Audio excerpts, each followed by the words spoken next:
We are live. Hello! Wow, this music is fucking deafening me. That might have to be something that I deal with myself, but all I can hear is these fucking spike instances. I turned it down. That helped. Hi everyone, welcome back to another installment, another episode of Bards of New York. This is going to be session... And is the DM. It's because, do you know why? Because I touched my computer and the camera went off. Your camera went off. Damn it. For folks at home, for whoever ends up being exclusively a podcast-only listener, I have a tremendous issue where I put my camera away like an ape, so all the coils get corded. So now the connection, I guess, is fuzzy enough that if I touch my computer, the camera goes off. So that's, if there are any technical difficulties, that's why. Because, as those in chat will notice, we are on Zoom again today. A socially distanced, a safe socially distanced episode of Bards in New York, so we can all recover. Those of us who may or may not be ill and or exhausted. That's not going to stop today's session because we have a lot to get done after the chaos of last session. So before I get too far ahead of myself and too deep into the session here, regular announcements. First of all, come join us on our Discord. Lots of fun things happening in there as always. It's where you can just wow, I have to turn this music down. It's just deafening me. There we go. That's a little better. I can just hear myself speak a little bit. Not that I need to, but apparently. Yeah, jump on Discord. That's where we're updating everyone constantly. It's sort of just a hub for all things Bards, really, especially as we approach another campaign shift, because within a few weeks, Regolus, this chapter of Regolus will be put on pause, just as Cordia was put on pause, as real life takes its winding ways, and we have to shift things up again. But to stay abreast of all those changes, definitely follow us on Discord, jump on our Instagram as well. Our other regular weekly announcement, our own dear Minshew is now a permanent resident over at Legends of Alos. So in the spirit of collaboration and, I don't know what the term for raiding another channel when it isn't actually a raid, but I feel like that should be a perpetual arrangement. Strategic strike. A strategic strike. Yeah. For those of you Bards fans, head over to Legends of Alos on Twitch on Sunday at 3, I believe. 3 p.m. EST? Yeah. Excellent. Anything else? Any other news from our Bards here? Thoughts, questions, announcements, concerns? I'm happy to be here on a second night in a row. It's been a long time since that's happened. Yeah. Wow, look at, there are 5 people doing Bards on Zoom again.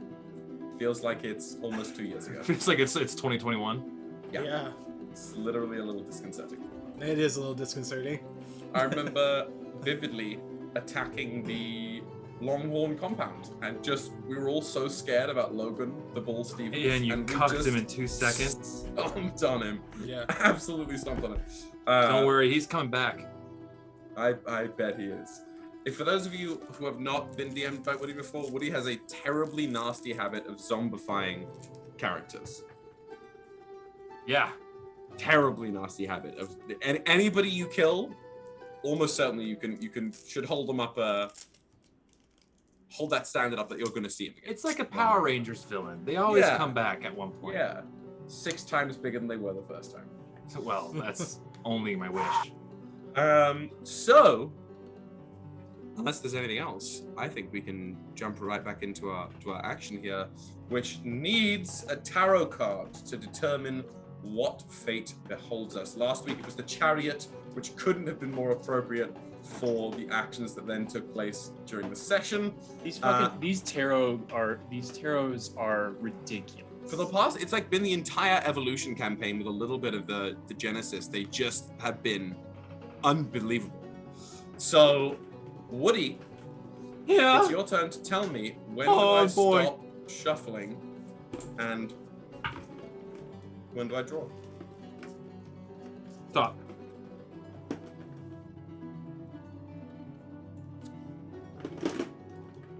Strength. Is that my girl? Apes together strong? No, this is just some masked, faceless. Oh, okay. Actually, Is it my girl? No, it's Cassandra Pentecost herself. Hell in yeah, full that's my kit, girl. in full Oh. Seeker kit. Strength, I mean, that should be fairly self-explanatory. It is usually defined one of two ways. It's either finding the strength within you to push forward, or joining hands with others to overcome an obstacle that you couldn't take on together. Fortitude. Physical, emotional, and mental fortitude when faced with a challenge. So with the enchanting banner of strength flying above our heads, we've got to zoom back down to the world and surrounding realms of Regolus Prime. And here we find ourselves hurtling through the skies above in the northeastern portion of the main continent of Regolus. After our party of Earth, Wind, and Fire had attempted to make their way past the blockade, the Dragonkin blockade, the Ignideax, they'd set up that whole encampment there, and you teamed up with a couple members of another group who was also trying to get past the wall, who doesn't necessarily have a party name that you've heard so far. However, it's this 5-person ragtag band of adventurers, previous pirates, buccaneers from all sorts of water life, who venture around on their flying astral skiff, the solar skiff, the Gilded Tulip. And you banded together with 2 of their members initially, Xerephina and Ahkki, to essentially begin a scheme which turned into a harebrained ploy to get out of Dodge and get over the wall here, given the resistance you were met with by the officials there. And this turned into abject chaos through a number of reasons. I would say harebrained. And that's not a bad thing. So you ended up all basically going your separate ways to then reunite on top of the deck of the Gilded Tulip that rocketed off into the skies, and you narrowly missed the last assault, this energy beam that came soaring at you, and ended up making your way for, probably about 30 minutes or so, if that. Chatting, getting to know each other, sort of getting to know the other crew members there, before, as the 3 original members of Earth, Wind, and Fire were meeting on the top deck, there was another one of these sort of bursts of strange, slow-moving energy, this green lightning-like energy from the clouds above Dragonhorn that rocketed down to Earth. And with it came a pulse that seemingly shut off all of the Gilded Tulip systems, sending the ship bottoming out and falling straight down through the air. And it is in the midst of this freefall, in the beginning of this freefall, that we will zoom back in and pick right up with you guys. So, as the ship begins to plummet, I believe there were 2 of you, Xerephina and Ahkki, I believe you were just below deck? Yes, we're making bean and cheese sandwiches. Oh, yeah. How could I forget? So you will have just basically, flung off of your feet and then almost free falling within the small confines of the galley there, and the rest of you are literally basically falling above the now falling boat. Not too far, maybe only a couple feet, but since you're on the top deck, you are beginning to free fall as well, as nothing is keeping you to the deck. The way we are going to go about this, I'm not going to break it down into initiative order, but we're going to do rounds, kind of, right? You each get to do your own thing and have an action, not meaning action economy, but you exercise your right to think and move and act. And every sort of set of times all of us go round in this, the ship is going to fall another 60 feet. You are high up. The ship has a long ways to fall before it hits the ground, but it's falling fast and faster still. So, as you all begin to careen through the cold mountain air, what do you want to do? What do you want to know? Talk to me. Now, as I have a kind of, it's not necessarily a plate, it's more like a kind of worn palm leaf that is kind of used as like a pseudo sack full of my bean and cheese sandwiches, and I get lifted up. I just look over and I see Ahkki. Just there's a little porthole, and Ahkki just kind of looks at me and goes, and I strike a lightning, gone out the porthole, free fall. Don't know where he's going. That's it.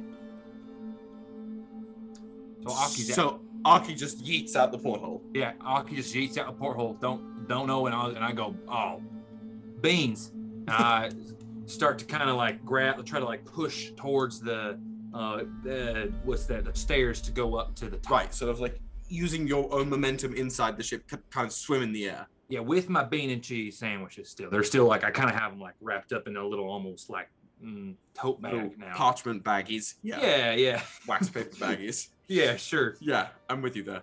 Ye olde Ziploc. So you're making your way up the stairs. Given the way you're holding on to things as the ship's falling, you are still in free fall, but as long as you don't choose to jettison yourself up the stairs, letting go of anything, you will remain tethered to the ship as long as you choose to. Yeah, no, I'll stick in with the good Gilded Tulip. I ain't moving. Yeah, of course.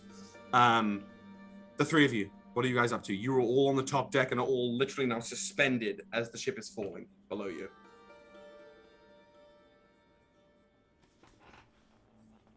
The wind is hurtling past. Well, this is not fun. I'm going to... I try to get like as low as possible. And just like, I don't know, make sure that I'm secure on the thing. And I'm gonna yell out for downstairs. What the fuck is happening? You hear me go, obviously we're falling. I don't know what's going on beyond that. How do we stop it? Work in progress. Stand by. From somewhere down in the galley, from one of the rooms, you hear this, Penelope's voice called, "Who touched the stern? I'm going to have your heads!" Wait, is it something that can be undone? I don't know. Okay, What's to well, say? Ignis don't know shit about no boats, so Skyship, thank you, not a boat. Boats are on water. I was gonna say, wait, ship. What didn't you spend considerable amount of time on a boat, Ignis? Ignis never bothered to learn anything about it. Of course. Ignis was not there to be sailor. Ignis was there to be sword. Stabber. Stabby. Great. Okay. Brilliant. Just sort of, are you trying to make your way to grab onto the ship, or are you continuing to see what happens next? I'll try to head up to the helm, I guess. If that's possible. Down below, I call, have you tried to turn it on and off? Blow into it! I hit it as hard as I can. Yeah, you sort of like basically try and angle yourself to fall towards the back end of the ship, which is fairly easy as the ship's falling nose first at the moment. So you can sort of get near that area now. Angelo and Terra, are you guys doing anything? I am going to, while holding on to the ship, make my way up to where Ignis is headed. Oh, perfect. Just to be close to my sister. Like pulling yourself over. Great, absolutely. Angelo, any thoughts?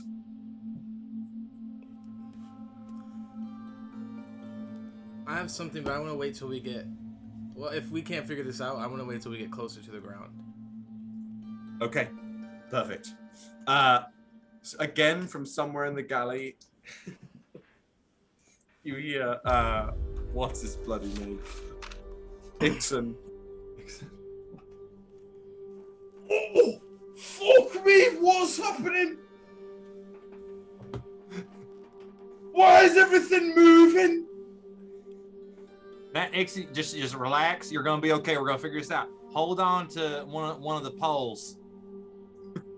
Where's Sneaky? So my next sneaking point off. was from somewhere above you. You hear as this iron dagger on a rope soars out through the air and wedges itself into the mast. And if your eyes track the rope, you've got Violet holding on to the end of the rope, absolutely stern-faced, now literally tethered to the ship, dead silent in the air. It's at this moment that our friend Trix is gonna sort of get right next to you, Xerephina, coming down, because they had just come down the stairs as well. They're kind of clinging to one half of the stairs, and they're... Did I do something wrong? No, honey. You know what? Sometimes we get a bit of turbulence. We're gonna figure it out right now. Just hold on to the stairs right now, and if there's a God you pray to, best be praying right now. I can get a better angle on it if it helps. A better as we're like free. A better angle on praying? No, on the ship. Hang on. Move aside. And she sort of pushes you aside a little bit. Sandwiches. Gets literally like trying to avoid elbowing them. Gets one foot on the stairs and just pushes herself up into the air. And she kind of just rolls her shoulders to let a couple of the buckles in her armor undo, and her two wings just spread out from under the armor, and they catch the air, and she holds herself still for a moment, flying above the ship. Damn.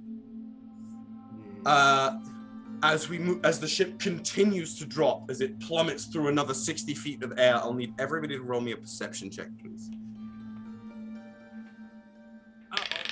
Okay. Natural 20. First roll of the day, baby. I just don't understand at a certain point. I got a natural 1. Nice. Oh. Oh. Art imitates life. Art imitates No. What was the roll? Perception. I got a 16. I have a 28. It's a total of 28 for me as well, with the natural 20. 28. Okay, so Terra, you are mostly focused on as the ship is falling and you're like pulling up towards Ignis here. So you're looking out around. Your attention keeps getting drawn as you're now closer to Dragonhorn. Specifically, as you're now plummeting, you can see sort of nestled amidst the fog that rolls through the mountains at the base of the sort of crevice between the two peaks that form Dragonhorn, with clouds above. You're pulled to some structure. It's mostly obscured by the fog there, but dead in the center of the crevice, there's some structure that slightly glints in the midday light that is pulling all of your attention towards it. You can barely focus on anything else. Not because it looks anyway, it's barely visible. There is a sensation, a connection you can feel with that structure. So the same weird prickling feeling behind your sternum, those like thorns blossoming in the back of your throat and behind your eyes that you get when you cast an exceptionally potent spell drawn from Ishtava's magic. And that is all you are locked onto at the moment with that nat 1. Is anyone around me? Ignis couldn't be more than like 5 to 8 feet ahead of you. Okay. Ignis? I think it's over there. And I point to it as we're plummeting. I point in the direction. Ignis and the others, you are mostly focused on the fact that you're falling pretty fucking fast. I rolled a 28 for perception. Yeah, that's what I'm saying. I'm nothing? about to... No. You're falling pretty fucking fast. You have just fallen and the ship has dropped 60 feet. You can tell it is going to pick up speed. And yes. with a 28 and a natural 20 on perception, you can only afford 3 or 4 more bouts of that before the ship reaches a speed where it will be unstoppable before it hits Terminal velocity. Yeah. So what is the thing? What the fuck is it? I don't know, but maybe it's the cloak and it's calling to me. I'm not sure. Is But it we something that can't is stay on the here. boat? Ignis, you can see that Terra is just sort of like staring wide-eyed at the Dragonhorn Twin Peaks. Oh. And pointing to the spot way away. Oh, like a so few miles completely away. Just fucking useless. Yeah, not here. Not helpful information. Okay, I'm No. gonna look at the thing in front of me. What's the haps on the helm? Mm-hmm. What am I looking at? You've got a very classic, like many pronged boat steering wheel, wooden boat steering wheel. It is lined with concentric rings and almost wiring, like microchip wiring, a lattice work of sort of copper bronze inlay, spiraling out from the center of the wheel and heading to all the little knobs. It, in a semicircle from the wheel, there are 1, 2, 3, 4, 5, 6 separate individual levers of varying sizes, along with 2 pedals at the base of the wheel and a big red button on a plinth. And it's this red button that you saw Ahkki pressing a couple times. Right. Okay, so in all actuality, do I know, after experiencing some time on a ship, but a water ship, a water vessel? Yeah, a wet ship. Do I know what I'm looking at, and do I know anything that is going to help me A, turn it back on, or B, make it pull up? A couple things. I think you have a basic understanding of how a wet ship, a sea ship works, right? Yeah. Like sails and rudders and things, and that you have to have certain things up here that allow you to control some of that. Insofar as what all the levers do specifically, it's impossible to say, given that it's just a different echelon of technology. Other than that, any more detailed than that, I would have you roll me just an intelligence check. You know what? Fuck that. I'm going to press every button and switch every switch. Continuously. You hear hyperventilating from Penelope in her room. Yeah, you start like Penelope. Penelope! She's just coming out of her cabin, and like a dog to a bone, she can almost sense the faint echoing sound of this particular metallic clang. She knows it too well, right? It's like how Winry can hear Ed's arm down a corner, right? She just knows the way that it sounds. Oh, It's don't the hurt same my thing. heart. It's I have to, because it's that kind of thing, Okay. right? Okay. So, Brother. Xerephina, behind you, you can hear Penelope's breath catch. You can hear her go, "No, the wheel." Yeah. I throw every lever. I press every button, and I will Cool. do so continuously until sound starts happening. So, And then next round, if nothing has happened, I will press the red button.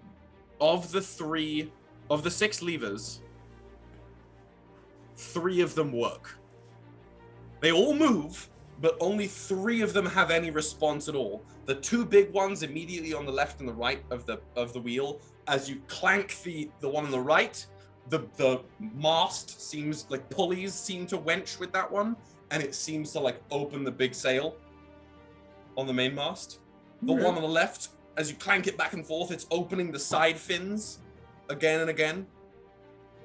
And then I leave them open. Once I realize that that's happening, I leave them in the open position. Brilliant. When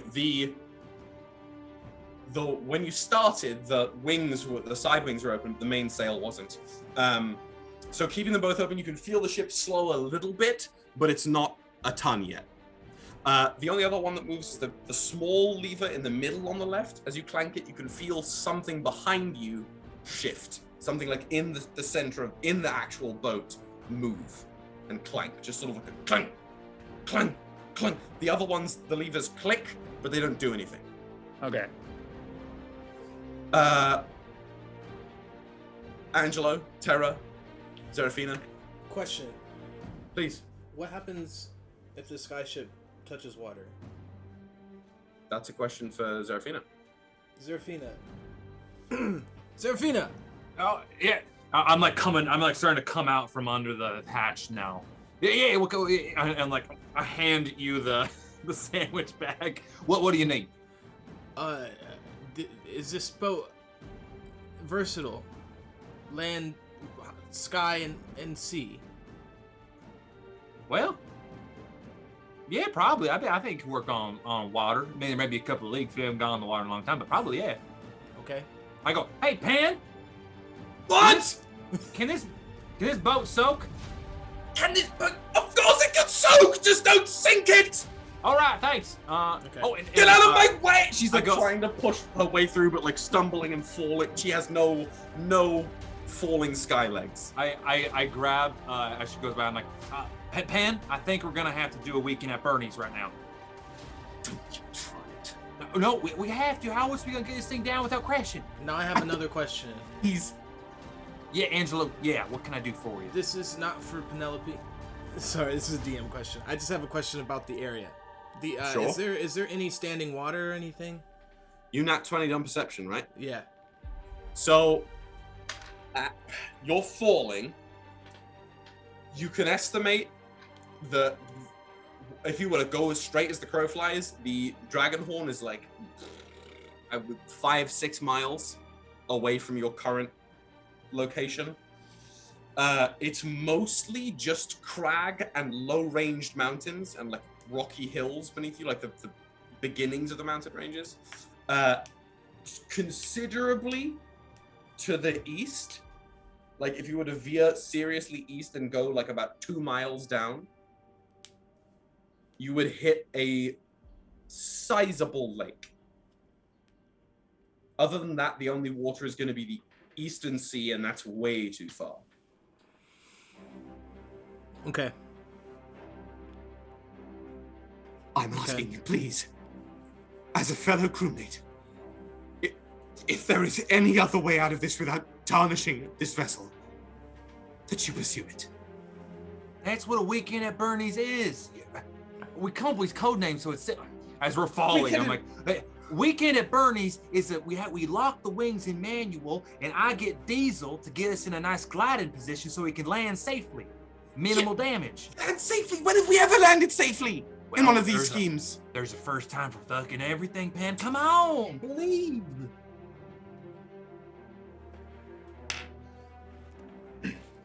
I press the red button. You press the red button, and you can hear. You hear like a low, like clunk, clunk, this hollow, empty clicking sound each time you press it. I would like everybody who is using or attuned to any magical items to roll me an intelligence, roll me an insight check. Oh fuck. Okay. Natural 20. Hey. What check was that? Intelligence? Insight. Insight, sorry. Insight. 19. 19. Okay. 24. 22. Brilliant. Okay. As all the four of you hear this empty clicking sound as Ignis is pressing the button, there's a weird like hair standing up on the back of the neck sort of feeling you all get as there's just something resonant about it.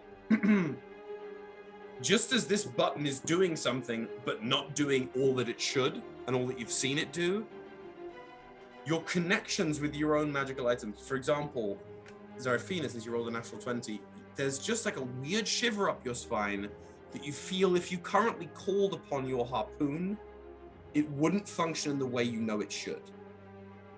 Yeah. All right. And Angelo, it's as if your hive implant in the back was just a physical cosmetic implant. You don't feel any of the additional sensory awareness it gleans to you. And that's all I'll say on that much. Oh, okay. Xerephina, Penelope sort of, while falling, just reaches over and puts a hand on your shoulder. Please, don't make me regret this. And she takes a necklace off and hands it to you. And what looks to at the top half, when it's only kind of exposed in her robes to be a pendant, is a really hefty, like flint and tinder thing. It's like a supersized flint and tinder striker. All right. For manual ignition. Manual ignition. Yeah. Oh, gotcha. Go, please. Okay, so on that, I call up to Trix. I'm like, Trix, I need you to, if you pull the wings and you can lock them into place so they're not flexing with the wind, they stay nice and sturdy. And I look towards Angelo, Ignis, and Terra. There we go. Well done. Wynd Fyr. Yeah, day 2 and I got it in. I'm like, I need y'all to just kind of get to the aft of the ship. The ass? Well, yeah, in a sense, it's the back. Get to the back. Get to the back, damn it. What are you trying to do? We're doing a weekend at Bernie's. We're gonna glide it in. Does anybody see any water nearby or something, like kind of a field or something? There's water about 2 miles east. All right, that's gonna work. All right. Has anyone attempted to stop me? Don't think so. I have continued to do all of the things. I don't give. Yep, I'm letting that happen. And I'm gonna see, because if I feel weird about my magic items, I'm just gonna reach out and just kind of take a deep breath, and I'm gonna call my what I've done previously and who I've been bonded with, my greater steed. It's fuck my life. And I go, Highland, send down Diesel. We need him. And you guys hear this kind of like this like large like, it's not thunder, but it's like a rolling. It sounds like hoof beats, and then like almost like with its own gravity arrives this Clydesdale Pegasus. Oh my god, this thickums of a horse. A beautiful brown Clydesdale with these brown wings. Does it have the white like muffs on the hooves? You know, when you've got like and is wearing a bridle, and it's V Diesel. But Diesel. No. And I jump on the back. I like climb up the back of Diesel, and we take off. Okay, so you've gotten on this beefy horse, Diesel, and just taken off. It's a Pegasus. Diesel. No, I'm aware. I'm aware. It's a horse of race. Family. Ignis, you've still pulling levers, smacking buttons. The only thing that's really working, as I said, is that whatever you want to do with the main mast sail, the 2 wings, and that's all that's responding, is the actual physical mechanism that is still structural. Angelo, I was just about to say, as you are becoming aware that your like hive and your other magical items aren't sort of functioning the same way they usually would, you can sort of grit your teeth and think, I can do this on my own. Who needs trinkets when I am the power? And you were imbued with a mote of inspiration. Dope. What would you like to do? I have. We haven't reached terminal velocity, have we? No, you have 2. Okay. After this round ends, 2 more full rounds before you reach terminal velocity. Cool. I have an idea that I want to try. So, I want to fly beneath the boat, and I want to use gust of wind under the boat, just to keep to slow the fall. Slow it down a little bit. Love it. Absolutely love it. Basically, as you're flying down one side, V Diesel is Diesel. Just call him Diesel. Diesel? Sure. Okay. Yeah. We'll get in a second name basis. As Diesel flies upwards, you fly downwards, and Trix flies back and around and sort of goes to each wing, almost syncing up with you, Ignis, and making sure each side wing is locked and jammed into place. Angelo, you just fly down, and I love it. There's nothing to stop you or say otherwise. So you fly down, you channel that magic upwards, and I will say your spell is absolutely castable. Okay. The spell works. So you channel the air around you, you whip it up, and you funnel it upwards. Remind me what the specific wording of gust of wind is? Yeah, a line of strong wind 60 feet long and 10 feet wide blasts from you in a direction that you choose. For the spell's duration, it's a concentration spell for up to 1 minute. And if I were, it goes on if I were to use it as damage. Each creature in a line must spend 2 feet of movement. For every 1 foot it comes when moving closer to you. And the gust disperses gas or vapor and extinguishes candles, torches, and similar unprotected flames in the air. Yep, gotcha. Okay, so in this instance, in your first usage of it, as you swing down and buffet that wind upwards and channel it, it absolutely slows and also helps direct the ship down wherever you're pointing it. I will say, given that first strong updraft, in this instance, it has bought you an additional round until terminal velocity. Whether that will remain the case, it remains to be seen. But that's where you'll end this round, gusting the thing upwards, buying you an additional turn. Terra, anything you're doing in particular? I got jack shit that I can do. So I'm just holding on. Unless you want me to light the boat on fire, I have nothing. Nice. Yeah. Great. Are you still holding on kind of near the... You were kind of near the aft of the boat anyway. Are you sort of stanced up and holding on to or with Ignis, or just nearby? Yeah, I want to be with as close to Ignis as I can without being in the way. Great. In the way of what? I don't know. You seem to be doing a lot of flailing, whatever you're doing. My favorite part about you there doing all that work with the levers is that your legs are up in the air. Right? You're like holding on to the wheel and the levers while basically free falling. It's just a great image. Okay. So Xerephina's on the side of the boat. Oh, not Xerephina. Well, yeah. You're up and... Well, I was gonna say I was gonna head towards. Correct me if I'm wrong, but I understand the manual ignition. I have to get down by the back thruster. Correct. To get it going. So I was gonna be heading back there to get the thruster going, while Trix does the port and starboard wings. Manual ignition. You're trying to light a match next to the ignition? Yeah, like when the pilot, the light of the stove's out, and you pick up like a ladder and you light it. Yeah, but I can do that safely with a spell from farther away. Now, that's a thought, isn't it? But you know what? Where's the drama in that? Am I Yeah, right? I guess you're right. If you want to, have I'm on the back of Diesel, just Yeah, you're already headed down there. Yeah. As you would know about manual ignition on this particular vessel, on the Gilded Tulip, you've only heard Penelope talk about this as a last-ditch effort. You haven't really needed it, but basically you've got to use this specific thing, this specific kind of stone, to catch this gas alight. And the only way the gas is really released is when that valve is open, right? What that red button does. Gotcha. But also, like, Diesel has to have a certain amount of screen time. It's in his contract. It is. Yeah. And you can't.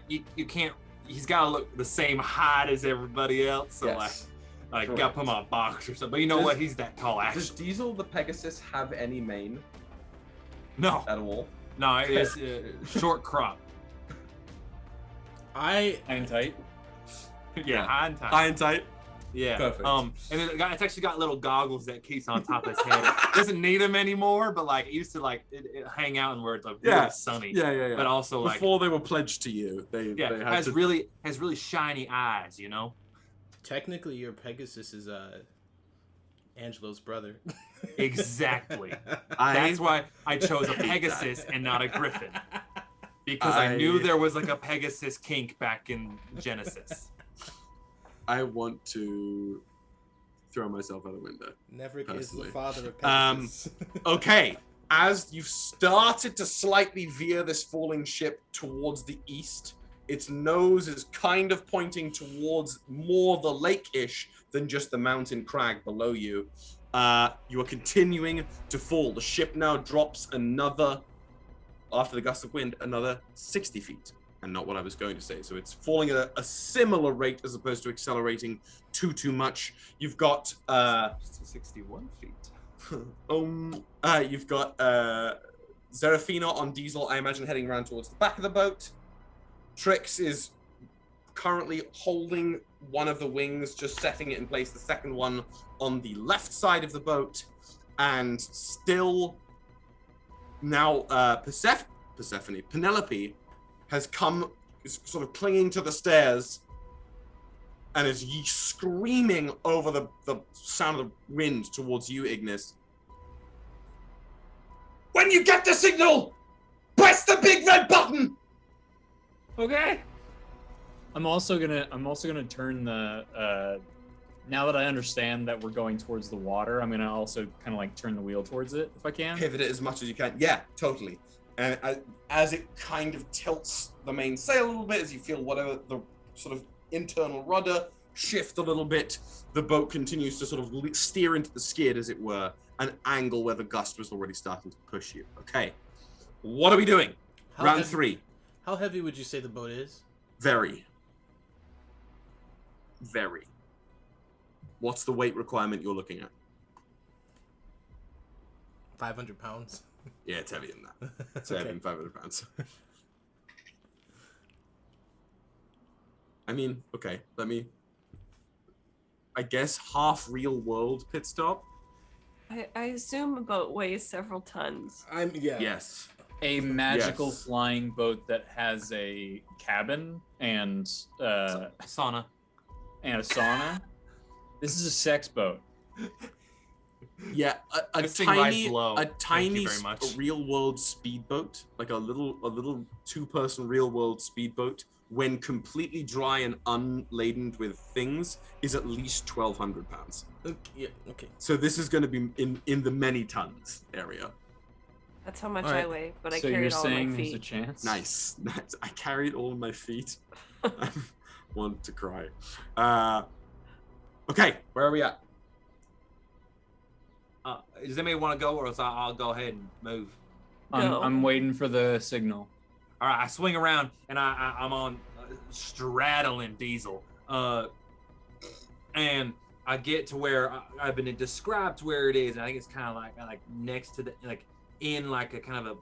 I feel like it looks like almost like a Star Destroyer in the back. Yeah, you're right there. Yeah, you're right there. but maybe not like 5, but maybe like 3. It's 3, but it's almost more they're triangulated as opposed to stretched out. It's 1, 2, 3. That's what I was thinking. Yeah. And I feel like it's like right in the middle, like a flux capacitor, like the center part. And so I like get up on sweet little diesel and I jump and I grab onto the side. Do I need to roll for any of that? No. What I will say is that as you're sort of side straddling and getting next to these 3 combustion engines, the lattice work of that same bronze patterning that laces the metal of this, it's that conduction tine for some of the magic that runs the ship. It's sort of crackling and twinkling with little strands of green energy. Is that normal? No. Right. Okay. That's fucking weird. Well, I'm just gonna go ahead and what the hell am I gonna do? Shit. I was gonna try to ignite it. Oh, actually, no. Do I sense is that like a magic spell on it or something? Can I? There is some kind. You can just feel it. This weird, like cold heat almost. There's definitely some sort of magic being worked here. Right. Then, just to cover a base, and measure twice, cut once. I'm gonna cast Dispel Magic on the engines. Okay. You reach out and you let the. How does that manifest for you? Actually, we haven't really had you cast the spells. Usually it's with my harpoon. Is like a focus of mine. Mm-hmm. But since I feel like I can't necessarily summon it at the moment, I just kind of take a deep breath, and I have a simple pendant that has this piece of coral on it. That was like also where I found the harpoon, and it's kind of like an obsidian-like coral of like black glass, and I've kind of fluted it to be just a kind of a very rough sketch open hand symbol. Okay, I love it. And I just kind of like grip it, and I just take a deep breath, and I just, from like within my gut, I decide that whatever's affecting the engines is no longer there. Enough. Simply isn't there. Roll me, I believe that's spellcasting check. I believe so. Yeah. That's gonna be a ability check with spellcasting. Yeah, I got a little something on the Twitch. Oh, did you now? Yeah, so I'm gonna roll with advantage. So you basically, as you like, it's when you're straddling Diesel, getting Diesel between your thighs, you're like, this is rad. This is where I'm meant to be, connected with my family, and you feel that strength surge through you, and you and Diesel are one. You have inspiration. Yeah. You have a mode of inspiration. All right. Natural 20, motherfuckers. Woo! And now, do you add your spell attack bonus, or do you add your modifier to it? It's your modifier. It's basically your spell attack bonus, right? It's your spellcasting modifier plus your proficiency. Oh, really? Because the way the spell is worded, for each spell of a 4th level or higher on the target, make an ability check using your spell casting ability. Now, an ability check, as if it was, It's you're just, right. It's just your the ability, modifier. so it's just your modifier. Yeah. So it's a 3. So it's 23 in total, but a natural 20. So again, like with that sense of family surging through you, you just no, this isn't here. And particularly on the engines, what's focusing on the engines, you feel your magic sort of intertwine with it, almost imperceptibly, and in a ripple of sound, those sort of tendrils of wispy green magic sort of shudder and shatter away like breaking chains. What this does is sets the engines immediately back on. And this jet of flame just out the back of the ship's engines at the speed at which it was going before. Not terribly fast, but pretty fast. So can I have you roll me a dex save, please? Actually, can I have Diesel roll me the dex save? Yeah, let me pull up a fucking Pegasus stat block. Give me 2 seconds. There's that satisfaction as you wend the magic away, as you feel your own magic sort of overpower this otherwise strong, cloying force, only for the bright orange wine and light of the engines kick up immediately in your face. All right, that's a decent dex. That's gonna be a 13 total for Diesel. 13 total. So you pull out. Diesel's more stocky than agile. Yeah. Know? Diesel like starts to turn away because even Diesel's instincts sort of kick in, and you it doesn't stop. Was that your Vin Diesel impression? It was good. It might as well have been. Just can't deal with this though. You still get caught in some of this blast. So both I do. You and Diesel are going to take 19 points of fire damage as the engines kick up. It's halved for Woody, for Xerephina, because she still has resistance. So it's 9. Nice. Elemental resistance. Yeah.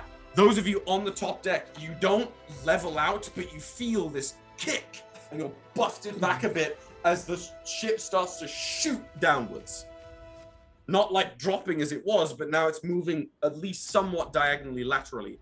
Ignis at the wheel, you still don't have a ton of directional input, but the engine at least is on.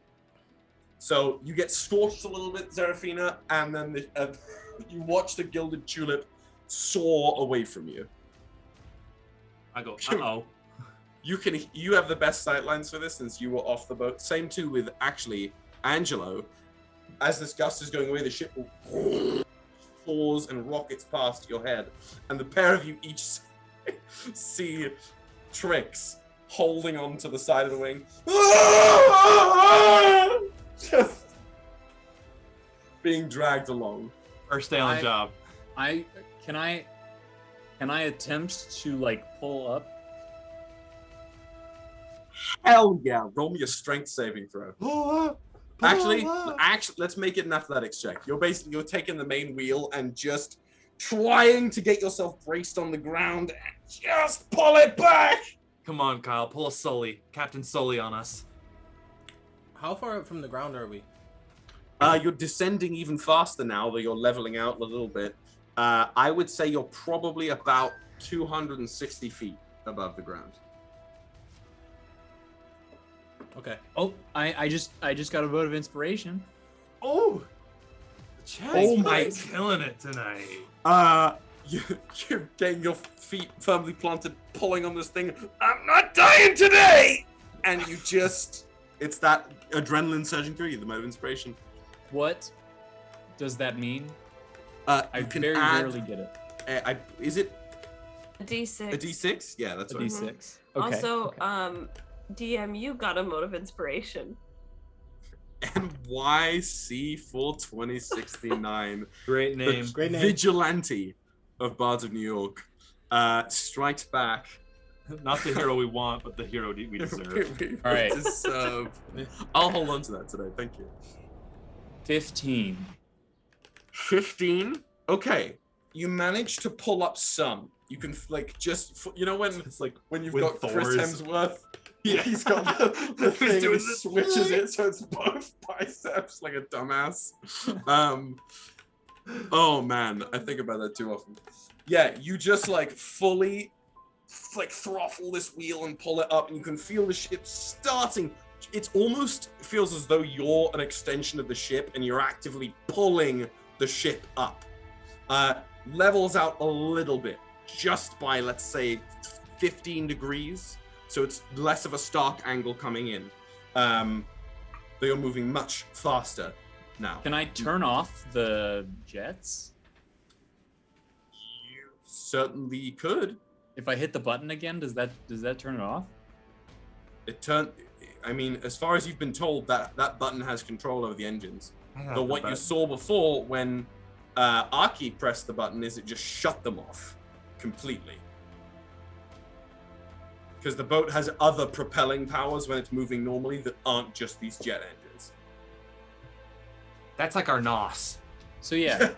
So I press that red button. So okay. It's back and forth. You No! I didn't touch my PC. I just touched the desk. Okay, so yeah, you slam the red button, and the ship that was rocking forward just and falls again. Oh, darn it, man! So it What? It's you're moving downwards. You've leveled out. Sort of now being propelled by the jets more than the force of gravity, you're moving at a an angled lateral incline. And when the jets kick off, the boat sort of buckles midair and begins to drop downwards again. I don't know what you thought was gonna happen. What? Wait, but you said the ship runs. Yeah, but When none it of does- Normally, the only the other thing he stuff is dispelled running. was the engines. Yeah, there's some sort of Was the jet magical engines. dispel magic parasite moment on it. So we're gonna have to do a whole TLC moment. We're gonna have to smudge the place. At this point, how close to the ground are we? You headed for the lake, right? Yeah. Okay. Okay. How about this? No. Now that we're not zooming, can I pull it up more? Yeah, I'll say with the previous 15, it's sort of slowed. Even the lateral descent, now that you've turned the engines off again, is slower than it was. It's slowed again still and beginning to ramp up speed. You're able to level it a little more, so basically you're parallel to the ground as you're falling. Not too far away from you're closer to the lake now. Everybody roll me a perception check again. Especially, and those of you not on the boat, in the air, get it with advantage. Oh, dope. Natural 20. That's a natural 20 as well. That's 21. 25. What is happening today? It's called the magic of family. Yeah. As you are pulling further away now from Dragonhorn than you were, Terra, you kind of snap out of it, while still connected to the sense of something familiar back there. You have an awareness of magic around you. Angelo as well, with your just, magical training, you are slightly more attuned to latent magic in the air, and both of you, also, say it again, Ignis, what did you get? 25. Xerephina? Oh, I got a 21, sorry. Great, you all can see this now that you're pulling away from Dragonhorn. There is a sort of shimmering heat haze in the air. And with my 2 natural 20s, or was it just 1 natural 20 this time? It was 2. Yeah, my 2 natural 20s, you can see that if you keep pushing northeastwards towards the lake, which is way further east than Dragonhorn, you will soon breach the edge of this haze before you would even hit the water. But you have to propel yourself laterally as opposed to the vertical fall that you're currently on. I press the red button again. So having leveled up, Yeah. it's that perfect, rocketing downwards, kick, level it up, it starts to fall, and dink! The jets shoot on again, and you rocket out probably in around 100 or so feet further eastwards. And as you guys wash out of this haze, the smell of ozone and thunderstorm briefly intensifies until you cross the heat haze. And as soon as you all cross the heat haze, those of you outside of the ship can see the ship light up golden bronze as all the enchantment and spell work that's laced into this pleasure boat kick back to life. And the ship begins to hover, or would hover gently in the air if the rocket engines weren't on. Jet right? off. Jet off. Jet off. Ship back to life. Everything sort of stills briefly. All of you not fastened onto something bump around and come to a halt as the ship itself does. Floating now probably about 160 feet just above the edge of this lake.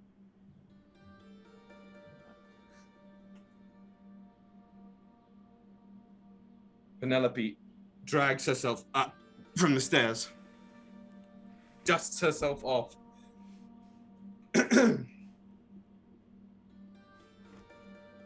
She looks over to the two of you up by the aft. Now, I'm a little out of breath, but would somebody mind informing me why, when I stepped away for 2 seconds, my precious vessel started falling through the air? Anyone care to shed some light on that particular situation? I can shed some light on how it stopped falling through the air. And through that, I say you're welcome. I will... But we don't know. My guess is it was either the people pursuing us or it's a magical barrier to keep people with technology such as the technology you have out of this area. It seems like we're not supposed to skip this area, so the game is making us get off. Can I? If you wouldn't mind, just for my peace of mind. No one was fiddling with my work up here while I was gone. Not to my knowledge. Xerephina, having landed, I imagine, back on the deck. She looks to you. They weren't fidgeting with it? You weren't fidgeting with it? No, I was making cheese and bean sandwiches. You love those things. Speaking of, where is Ahkki? Is Ahkki okay? You asked that. I kind of look around and go, now, that's a great question. Ahkki jumped out the window. Ahkki can't fly. I don't know what Ahkki was thinking. Oh no, Ahkki. You know, this happened once before, and Ahkki just arrived back. So let's just. I think where we should leave it. Oh, you're right.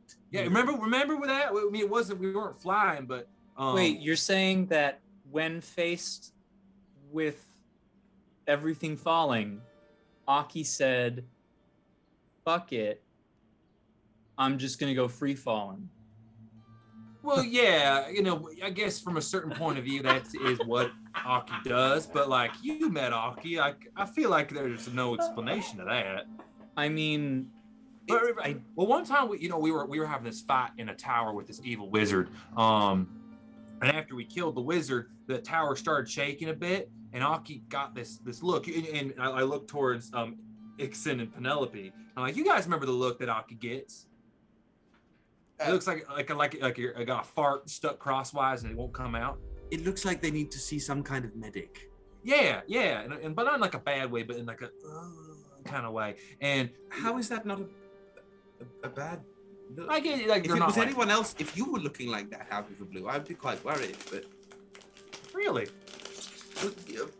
really, give me some credit. I don't know, but it's just nice to hear that you care. But after we defeated this evil wizard, Ahkki just got, I guess, a tummy ache and jumped out the window. And we thought Ahkki just decided, like, hey, I want to see what the ground feels like.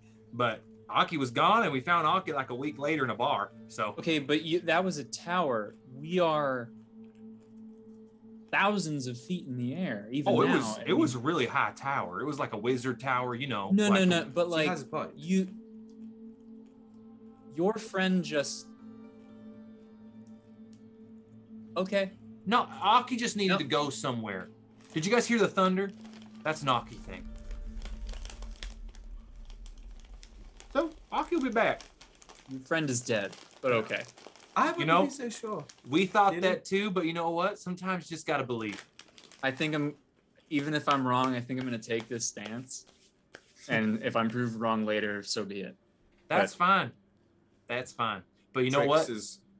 We're gonna believe. Trix is crawling back up the side of the boat and sort of flopping onto the deck. Sort of lying there. Great first day. You're doing a great job, Trix.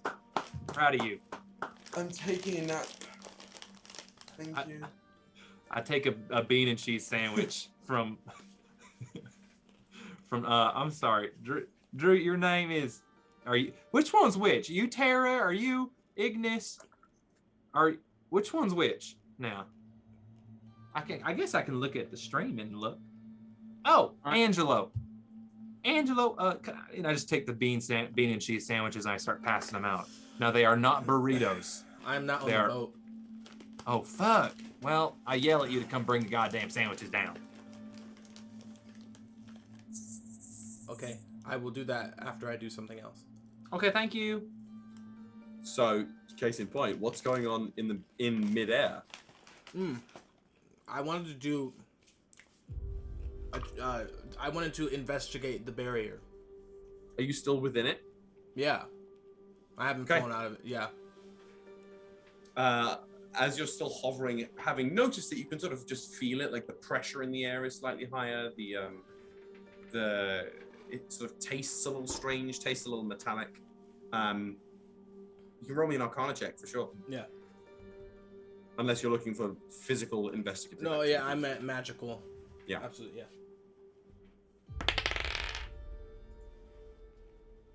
That is a 22. 22. Clearly, as you have actively demonstrated yourself and felt yourself, it doesn't damper the casting of spells. You're actively able to, use your magic, focus your magic, channel it, X, Y, and Z. It seems to be as you're sort of watching and looking there, you sort of feeling with your magical sense, allowing your own spell work, really, and magical energy to mingle with it.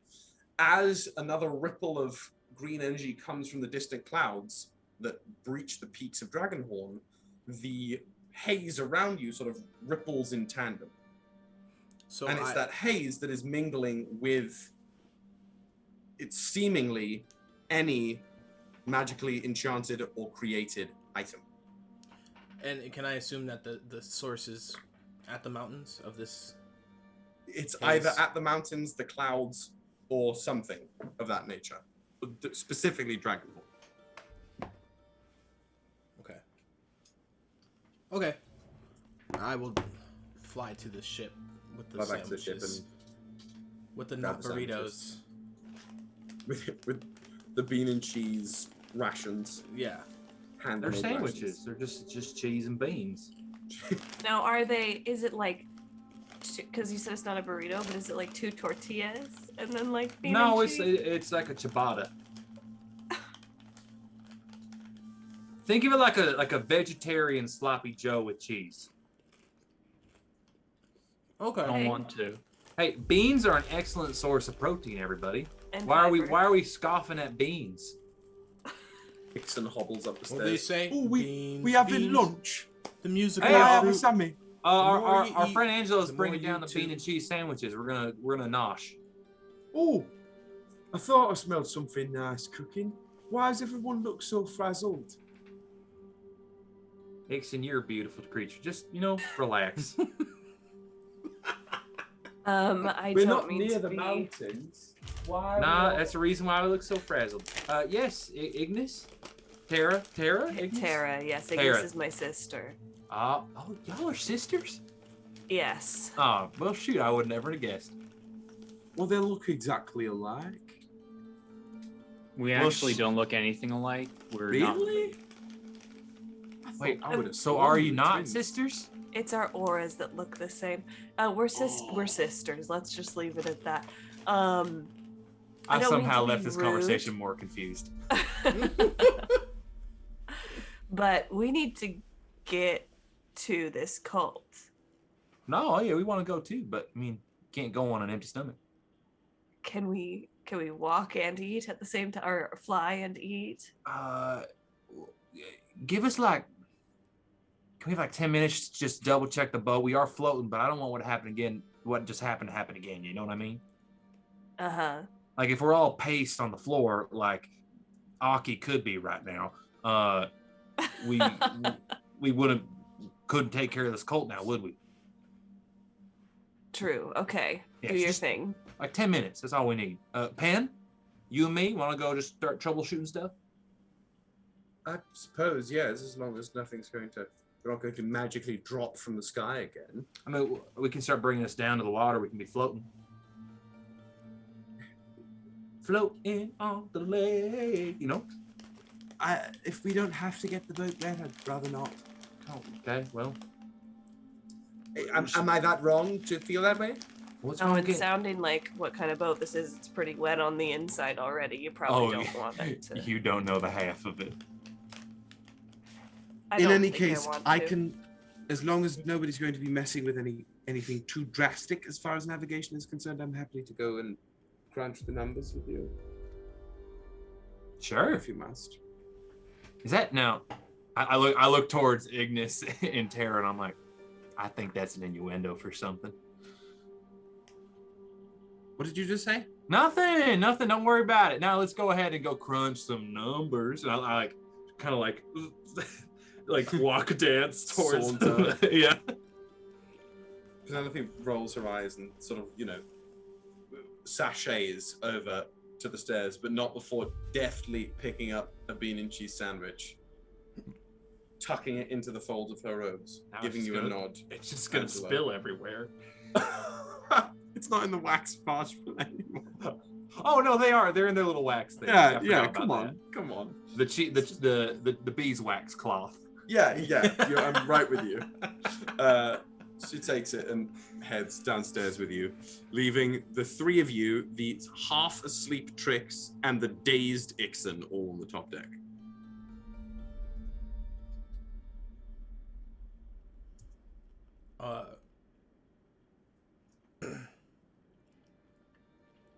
I thought we were going to the mountain. Isn't that where you wanted to go? Yeah. Well, why are we here? Your boat won't stay aloft if we go that way. We have to find an alternative route. It's well floating now. Right. Yeah. There's a magical haze. That is haze schmaze. It's interfering with the tech that is being enhanced by magic. Nothing a bit of divine intervention couldn't fix. I could go ask a friend for help, maybe, if you like. Who's your friend? Well, I don't kiss and tell, do I, lass? Just a good friend. He sort of taps the side of his ridged, scaly snout. Okay, go ask your friend. Yeah, ask your friend. Right. Tell them I say hi. Stretches. I'll give her a shout. Don't mind me, just gonna get close to the wind. And he starts with otherwise sort of a little alarming strength, just climbing up the mast.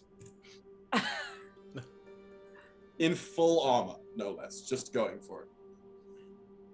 What a cast of characters we honestly have on this ship.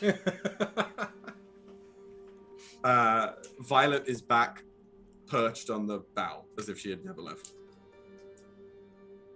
They had never left. Okay. What are the three of you want to do? We sit tight until they check the ship, and we need to go back into that area, right? Yeah, I think we should land the ship. And then walk in. Yeah. I agree. The ship has ground capabilities. It drove before. Did it drive or plow? What did it do? A little bit. I don't know. It was something like that. I mean, it was basically flying really low to the ground. Oh well. Yeah, we were like on a hover. Yeah, like a hover. Yeah, like a hover. You know, in the. I poked my head up from the hole. You know, like in that play, what is it? Sky Battles? Huh. Yeah, like when those little like things that float on and they go and they're looking for their little robot friends on it. You know what I'm talking about, right? Unfortunately, yes. Yeah. It's like one of those things. It's a ground zoomer sometimes.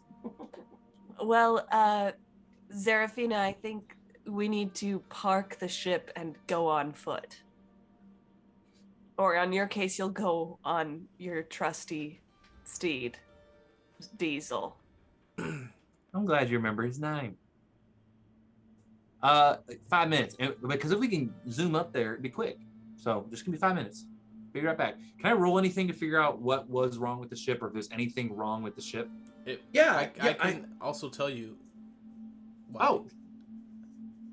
Well, what was it? It was the area we were in. There was a barrier of haze that it was interrupting tech and magic working together. Is it a barrier? Is it a wall, or is it like we're now flying through soup, so to speak? I'd say more of a wall. If we pass through it, I guess we're flying through soup. All right, we're flying through soup. All right. Well, but we're not flying if we pass through the wall. Is what I'm saying. It's also what I'm trying to say. Oh, so there's soup within us. Not in the boat. If we pass through the barrier, it won't work. So we hit the barrier and it turned everything off, and that's what made us plummet. Right, and if we pass through that again and try to go back in the same direction, we will begin to fall once again. Oh, so are we outside the barrier again? We are. Oh, nuts. Now, what if we get deep enough in to get past the wall? You know, that's too risky. Maybe on foot is better. I think so. Yeah. Hey, Penn, Ixon, where the hell is Violet? Violet, where are you? You hear from the bow of the boat. What do you require of me? Right behind me.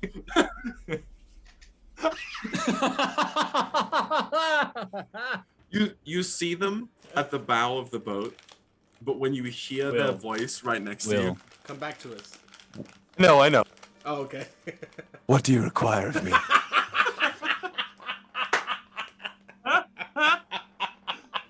Oh, damn. Okay. Just like the after image of them on the bow sort of shifts and fades away, and she's like, they're right there. Violet, how do you do that? Oh my God. All right. Y'all are gonna be on babysit duty of the boat. So I think if let's bring her down to the water, to the shore. You guys can set up a little bit of camp right there, and then we can begin our trek up the mountain. Right? Sound good? Yes. All right. Unless any of you are real hankering to go into an evil cult's hideout. Would it involve combat? Violet? Probably. Would you like to join? If there is a chance to hone my skills, I would not pass it up. Now, let's ask our newly found friends if they're comfortable with that. All right, that's important to have their consent. I turned to the Earth, Wind, and Fire. Now, would you be okay if myself and Violet accompanied you on this mission into the cult? Huddle? Sure. Oh yeah, let's get on it. It's like chains of different parts of different groups being like, how do you feel about this? Well, I don't know. How do you feel about this? One moment, please. How do we feel about this? How do we feel about this? Yeah, how do we feel about this? Excuse me, Xerephina. I kind of Oh shit! Oh, sorry. Violet's head pokes in between whoever's like a pair of two arms. How do you feel about this? Okay. We don't need to huddle. I'm fine with it. Ignis. Violet, you can follow me anywhere. They look towards you. Is that a threat or a promise? A little bit of both. Excellent. I elbow Violet and just going for like a low high five. Without flinching, Violet like just nailed it. Well, I vote it's okay. Ig? All right. I vote no, but only because I know that majority will win. Well, but I just want it to be on the record that I said no. Yes, I know Trix? this was supposed to be a private conversation. Excuse me? Oh, I thought it was Trix? No, that's Penn. Penelope. Slumbered. Oh. Trix is gibble gabble out to lunch, just done. If I might, I know this was supposed to be a private vote, but it is my vote, and I would like to have a vote. I would prefer, perhaps, if maybe some muscle stayed aboard, and as much as I am dearly beholden to our dear friend Ixon, I'm not sure how much muscle I can rely on that front. And our guest, that you're apparently comfortable leaving us all alone with, that we acquired today, I don't particularly trust. Now, So we can take her with us. We'll take Trix. She wanted to come anyway. Violet. Yeah. I could leave Diesel. No, bring Diesel. I'd rather you took your Diesel's not allowed to be out of the action. You're right. I always forget. Diesel needs you signed an Diesel NDA needs when you made the combat pact for Greater Sea. at least once every 2 sessions. Diesel is required to be in I have. There's a whole. Have you ever heard of the story of the great Diesel and what's that god's name? Neverick, and like when he created Diesel, it's like one of his children or something like that. No, tell us the story. Well, gather around the campfire, folks. Here we go. Tell me this story. Yeah, so they're Highland. We gotta know who Highland is, right? Nope. Big deal. Cool person. Love him. Now, he needed a horse, and he knew he had a friend named Neverick, and we all know who Neverick is, yeah? Nope. He is my father has told me about a god of the name Neverick, yes. All right, so yeah, this being, angelic and ethereal being, they got together and they're like, you know what? Let's make the strongest and fastest animal. And they, out of this clay, each Highland and Neverick had a competition to see who could make the strongest and fastest animal. And first one was just making them strong, and the other one was just making them fast. And like an oryx, you guys know those big like cow, big with big horns. Like they come from that. So do griffins. But then they kind of finally, after making all these different creatures, not quite getting it right, they work together, and out of taking a bit of the sky and taking a bit of the sea and taking a bit of the land, they created this beefy fucker. It was great. And that's Diesel, or Diesel is an aspect of this thing, And it was Neverick's idea. It was real cool. That's how the story I was told, at least. That's what I was told. Interesting. Hear from up the mast. I can't hear what you're talking about, but I asked my friend, and funnily enough, I didn't hear nothing. So, if we're looking to sail, that avenue is not so good as it was. Thanks, Ixon. You're a important part of this team. Who's Ixon's friend? Ixon, what's the name of your friend again? Well, I told you, I'm not in front of the guests. It's not kind to kiss and tell. But I mean, I'll kiss and tell if you kiss and tell. I just told them a beautiful story about my great grandpappy. You know what I mean? Well, I didn't know. I can't hear up here. The hearing's not so good as it was. It's windy.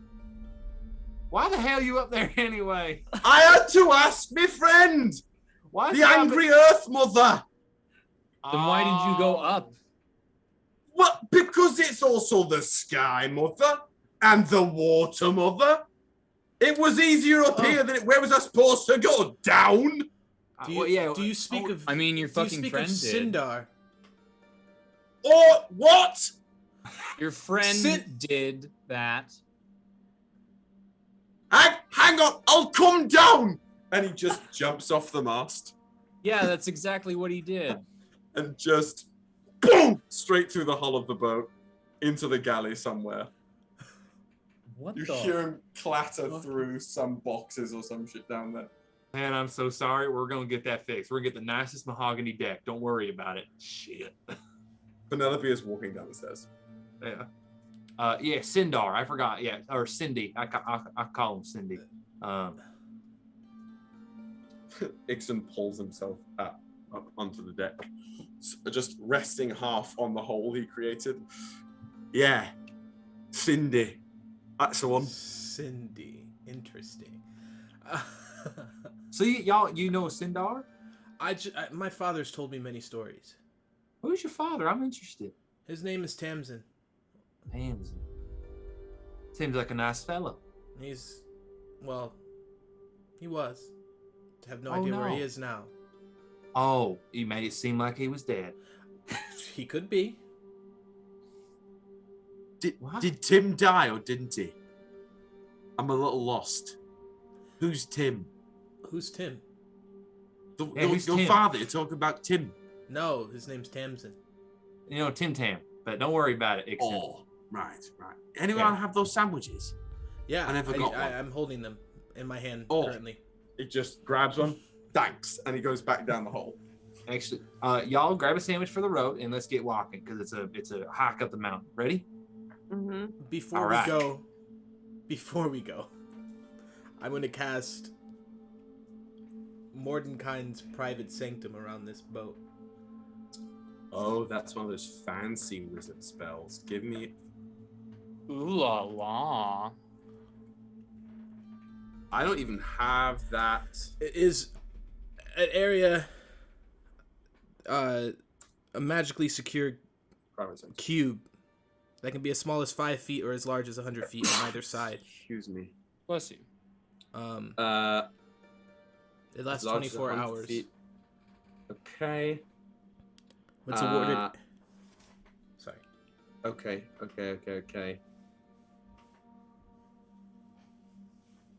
Cool.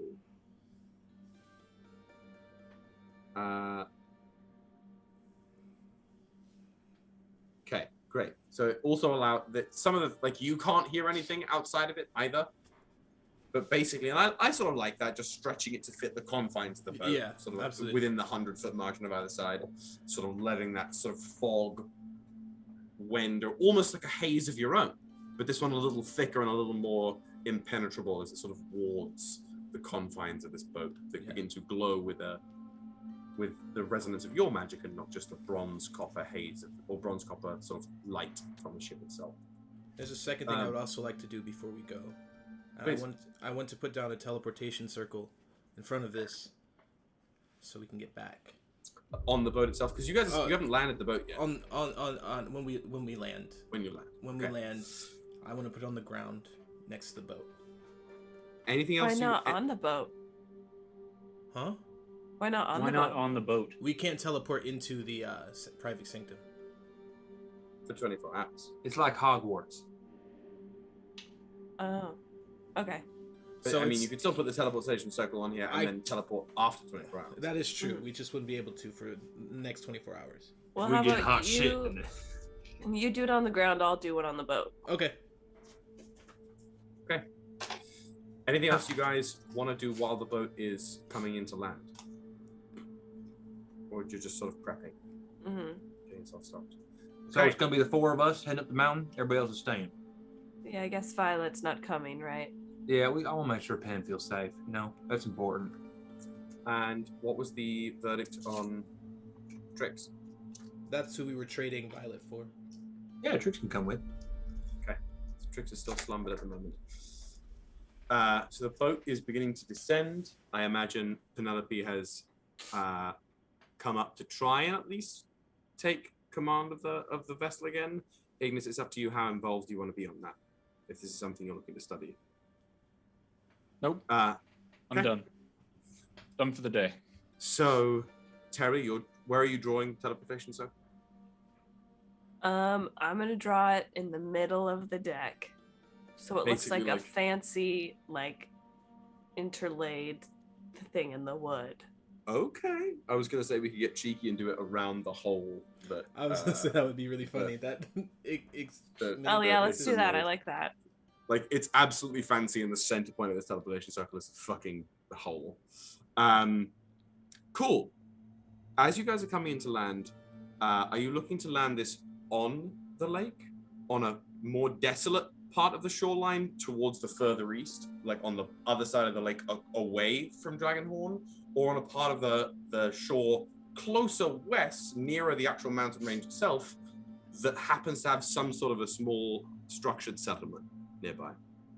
The further down you get, the more you can see that settlement looks to be fairly small, like some kind of a wooden fishing village that extends out a little bit off the shore onto the lake, but not too much. Literally, like, it's a squat-looking village too. I think whatever's going to get us closest to the path we need to go. That would definitely be the western side of the lake, nearer that village. Okay. Yeah, and if they need a yippity skippity out of there, they can. So right, and they probably have done before. Okay. So you bring this boat down gently through the midday heat towards the western banks of this large lake here, just a bit south of the confines of this fishing village. Looks made out of some kind of light wood, most of it like a yew or a birch wood. Roofs mostly made from really tightly wound netting. And all the houses and huts that you can see sprawled over this little settlement are really small. Like, very, very, very... even from a distance as the boat is landing, they look small enough that you probably have to crouch to get through any of these buildings. You can see some small beings milling about in there. They don't look particularly human, but without getting too close, you can't see much more than that. But the boat eventually comes to a gentle hover and then lands on the rough, sort of black, gritty, gravel-like soil, or just ground that makes up the confines of most of this Lake of Stone. Well, it's not a Lake of Stone, it's just what it's called. Okay. As this boat comes to a halt here before you guys disembark and head westward towards the mountain range, let's take our break. A calm break for once, not in the middle of something hectic. And come back at just about 8:30. Nice. Back at 8:30. Thank you, 15. Brilliant. All Guys and folks in the chat, rather, if you have any questions that you want answered, either way, throw them up here and come back in 15 minutes. See you shortly, folks.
No And let's cat. act like we're not live. Yeah. Okay. What's up? Woody, you welcome. You're coming back, Woody? I really want to, just so you guys know, those of you watching, we didn't tell him. Woody, Angelo. I'd like you to know, Woody, we've been live since you left. Don't lie to me. No, I'm dead serious. Oh no. You just gave that to the entire whole Twitch audience. I mean, at least he didn't fucking say his bank password. Oh man. Oh no. That's It's something he will never live down. No. Never. Oh, that's coming up at your wedding, big man. Like that's public information. God help you if you ever forget and use that password on anything else. Right. Yeah, because I definitely don't anymore. I know. You definitely don't. God help us all. So, the Gilded Tulip has made its landing on the rocky but otherwise level shores of this large lake slightly to the east of the Dragonspine Mountains, still just on the eastern feet of the Dragonspine Mountains. First of all, before we disembark and get going, as the ship has come to a stop and sort of nestled into the shore here, with the little village just up to the north, up the shore of the north, Penelope steps down quite swiftly from the helm and finds you, Xerephina, and pulls you over to the side of the vessel. A word, please. Yeah. What's up? One moment. And she gives a loud whistle. At the end of the echoing whistle, from right behind you, Xerephina, you hear Violet go, "You called?" Oh my God. Violet, I love it, but sometimes it's a little too much. I want to be real with you. What do you mean? Never mind. Yeah, Pen, what's up? Well, I just figured, and it's no offense to Ixon, to let him rest out of this conversation, but I specifically wanted to talk to the pair of you before we diverge briefly. Zara, you feel you can trust these strangers enough to go with them off into these seemingly endless mountains? You know, that's a good question. From our time together, our few years we've been together, I mean, I didn't necessarily trust you when I asked you to get on and take your daddy's boat with me. Told you that your daddy wasn't a good person. Hell, I didn't trust Violet. Sometimes I still don't trust Violet. When I asked, when we were both trying to steal that same item from that, it was that evil wizard. That's where we got you, Violet. Yeah. And hell, Ixon used to be the second mate of my old captain. You remember that? You've heard those stories. Yes, indeed. That's the thing. I feel like if you just go around not being able to trust people, you're going to live a lonely life. You got to give people opportunities to trust. Doesn't mean you won't be careful. Trust me, I'm going to be careful. But I got to give them opportunity. And if we're all after the same thing, maybe a good bond's going to be born of that. Like what's been born of us. But we got to give it the opportunity. You know what I mean? I do. That's just about the answer I believe I was looking for. Yeah. But thanks for checking in, Pen. I appreciate that. Of course. You feel Violet squeeze your hand. And when they let... Little squeeze back. Yeah, just like a little... Yeah. Yeah. When Violet lets go, you feel that they have pressed something into the palm of your hand. All right, I don't look at it quite yet. Just keep it there. If you're all ready, perhaps I was going to take Sister here and perhaps make an excursion up north, see what we can make of the locals. Perhaps gather some supplies, maybe get some wood for the deck.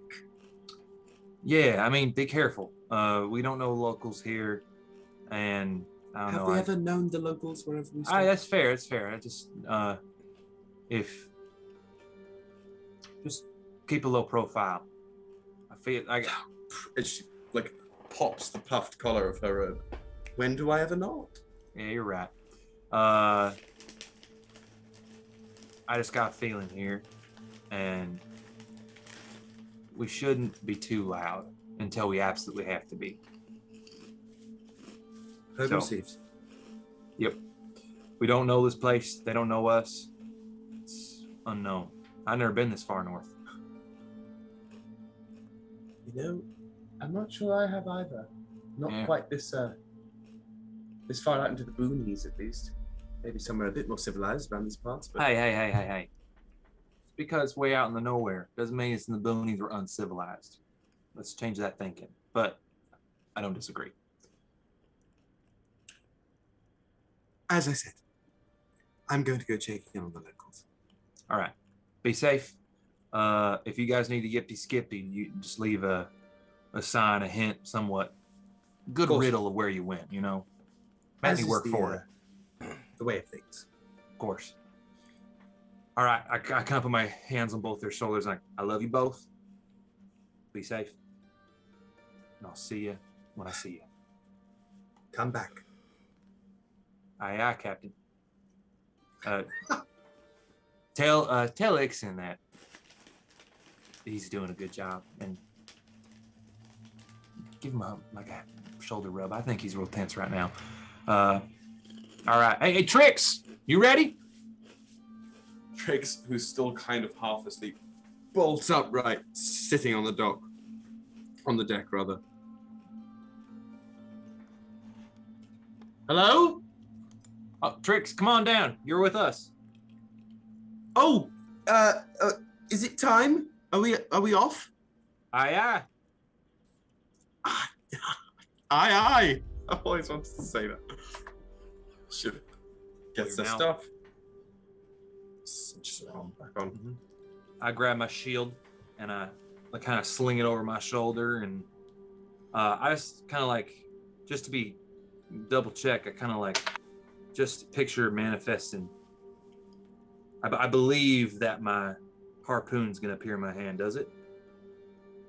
You visualize and decide that your harpoon is there, and without any pomp, circumstance, or sound, you feel that worn, cool metal, ridged with barnacles, resting neatly in your hand. All right. I'm not gonna dismiss it. I'm gonna walk with it as a walking stick. Just crunching against the gravel. Yeah. Earth, Wind, and Fire. Any action or activity, conversation, or preparation before you all embark onto the shore?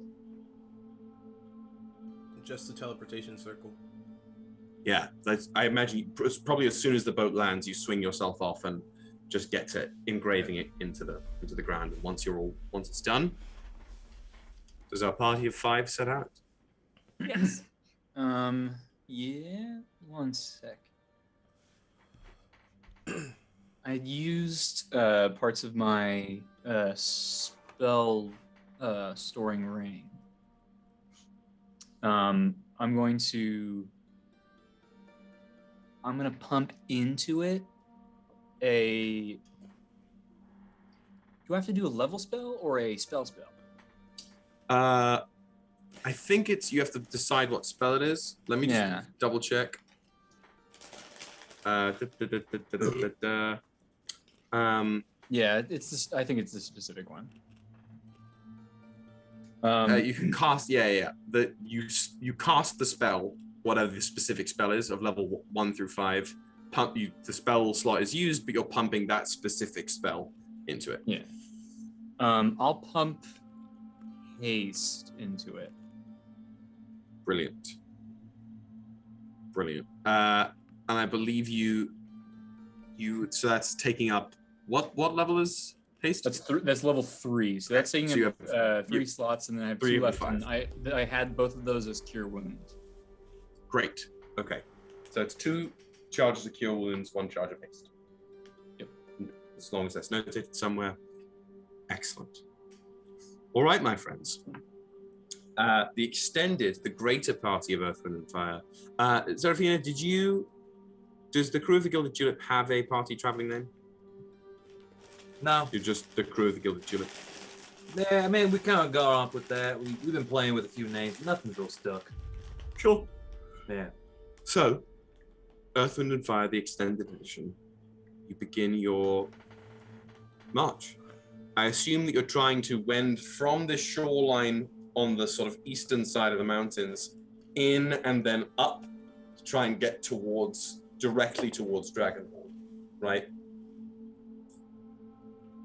So, with the few of you who studied the haze and can sort of sense it, particularly Terra, you have an innate, if you could fly like a crow, you would know exactly the way to get to Dragonhorn. You just have there's a draw, a thread, an invisible thread pulling you in that direction. But specifically as it pertains to the haze, if you squint up in the distance, you can sort of see it far away. It's about 2 or so miles worth of hiking to get towards the confines of the haze. And once you reach the haze, that's your marker to sort of veer slightly more northwards to try and get closer to Dragonhorn specifically. So I asked the group of you a couple questions. First of all, what's the marching order as per usual? What's your methodology in travel here? And I'll have you answer that first before I pose the second question to you.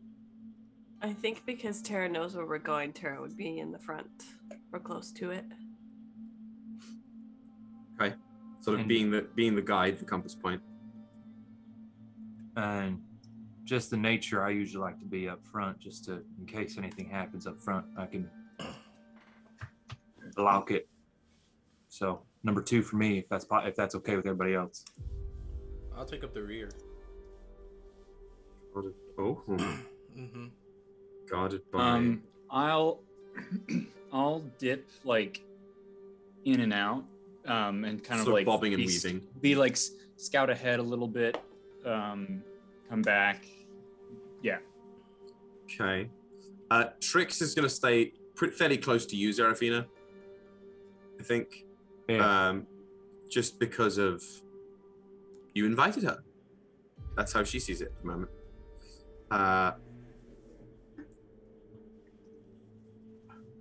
Okay. We've got Angelo watching the rear, and Ignis basically scouting in all directions. Being the point guard, the point person, sort of wherever you're needed. Now, with this marching order in mind, Terra, exactly.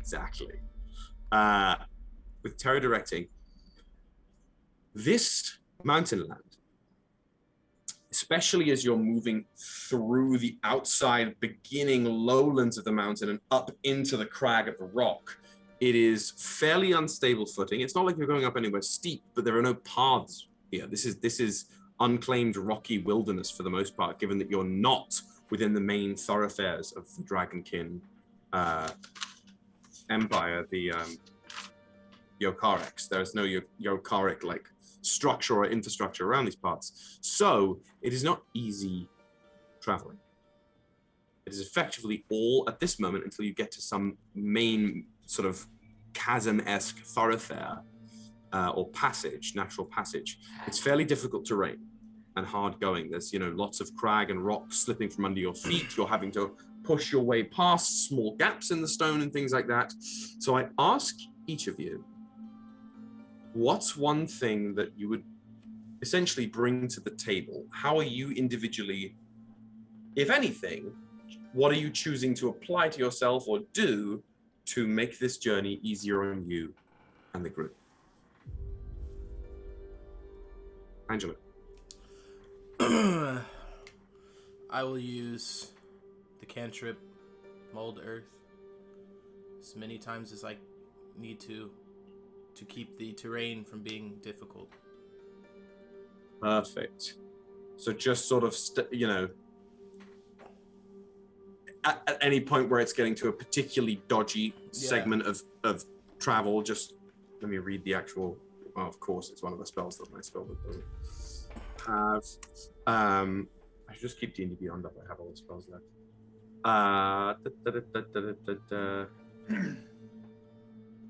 Yeah. Okay. Brilliant. And it lasts for an hour too. That's so nice.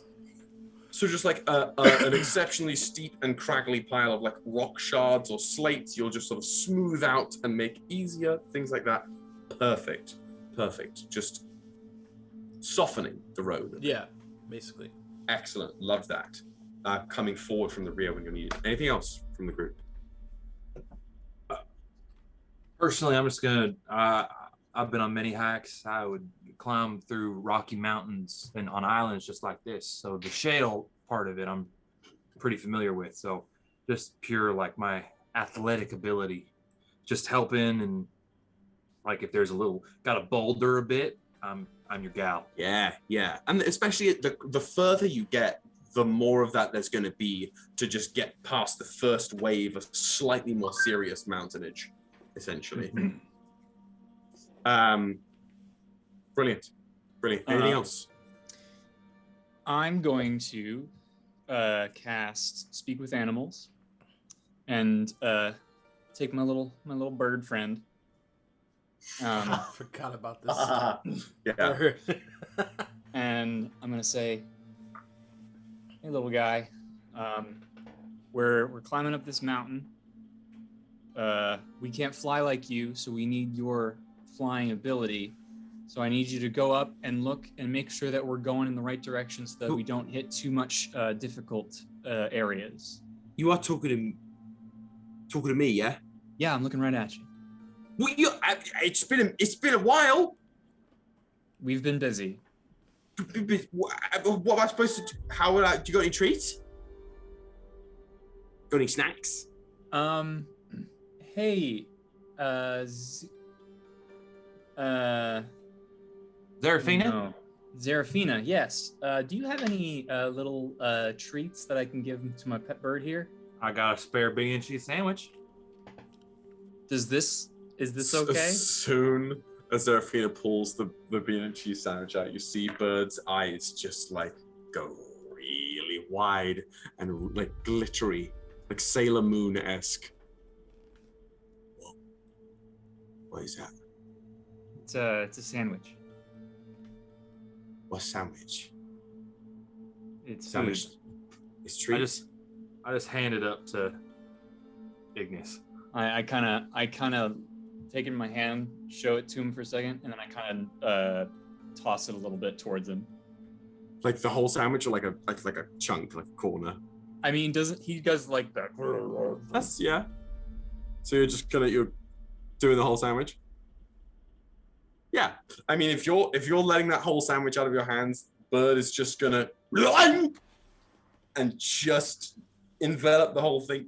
Mm-hmm. Oh, the fucking Looney Tune. What the hell kind of bird is that?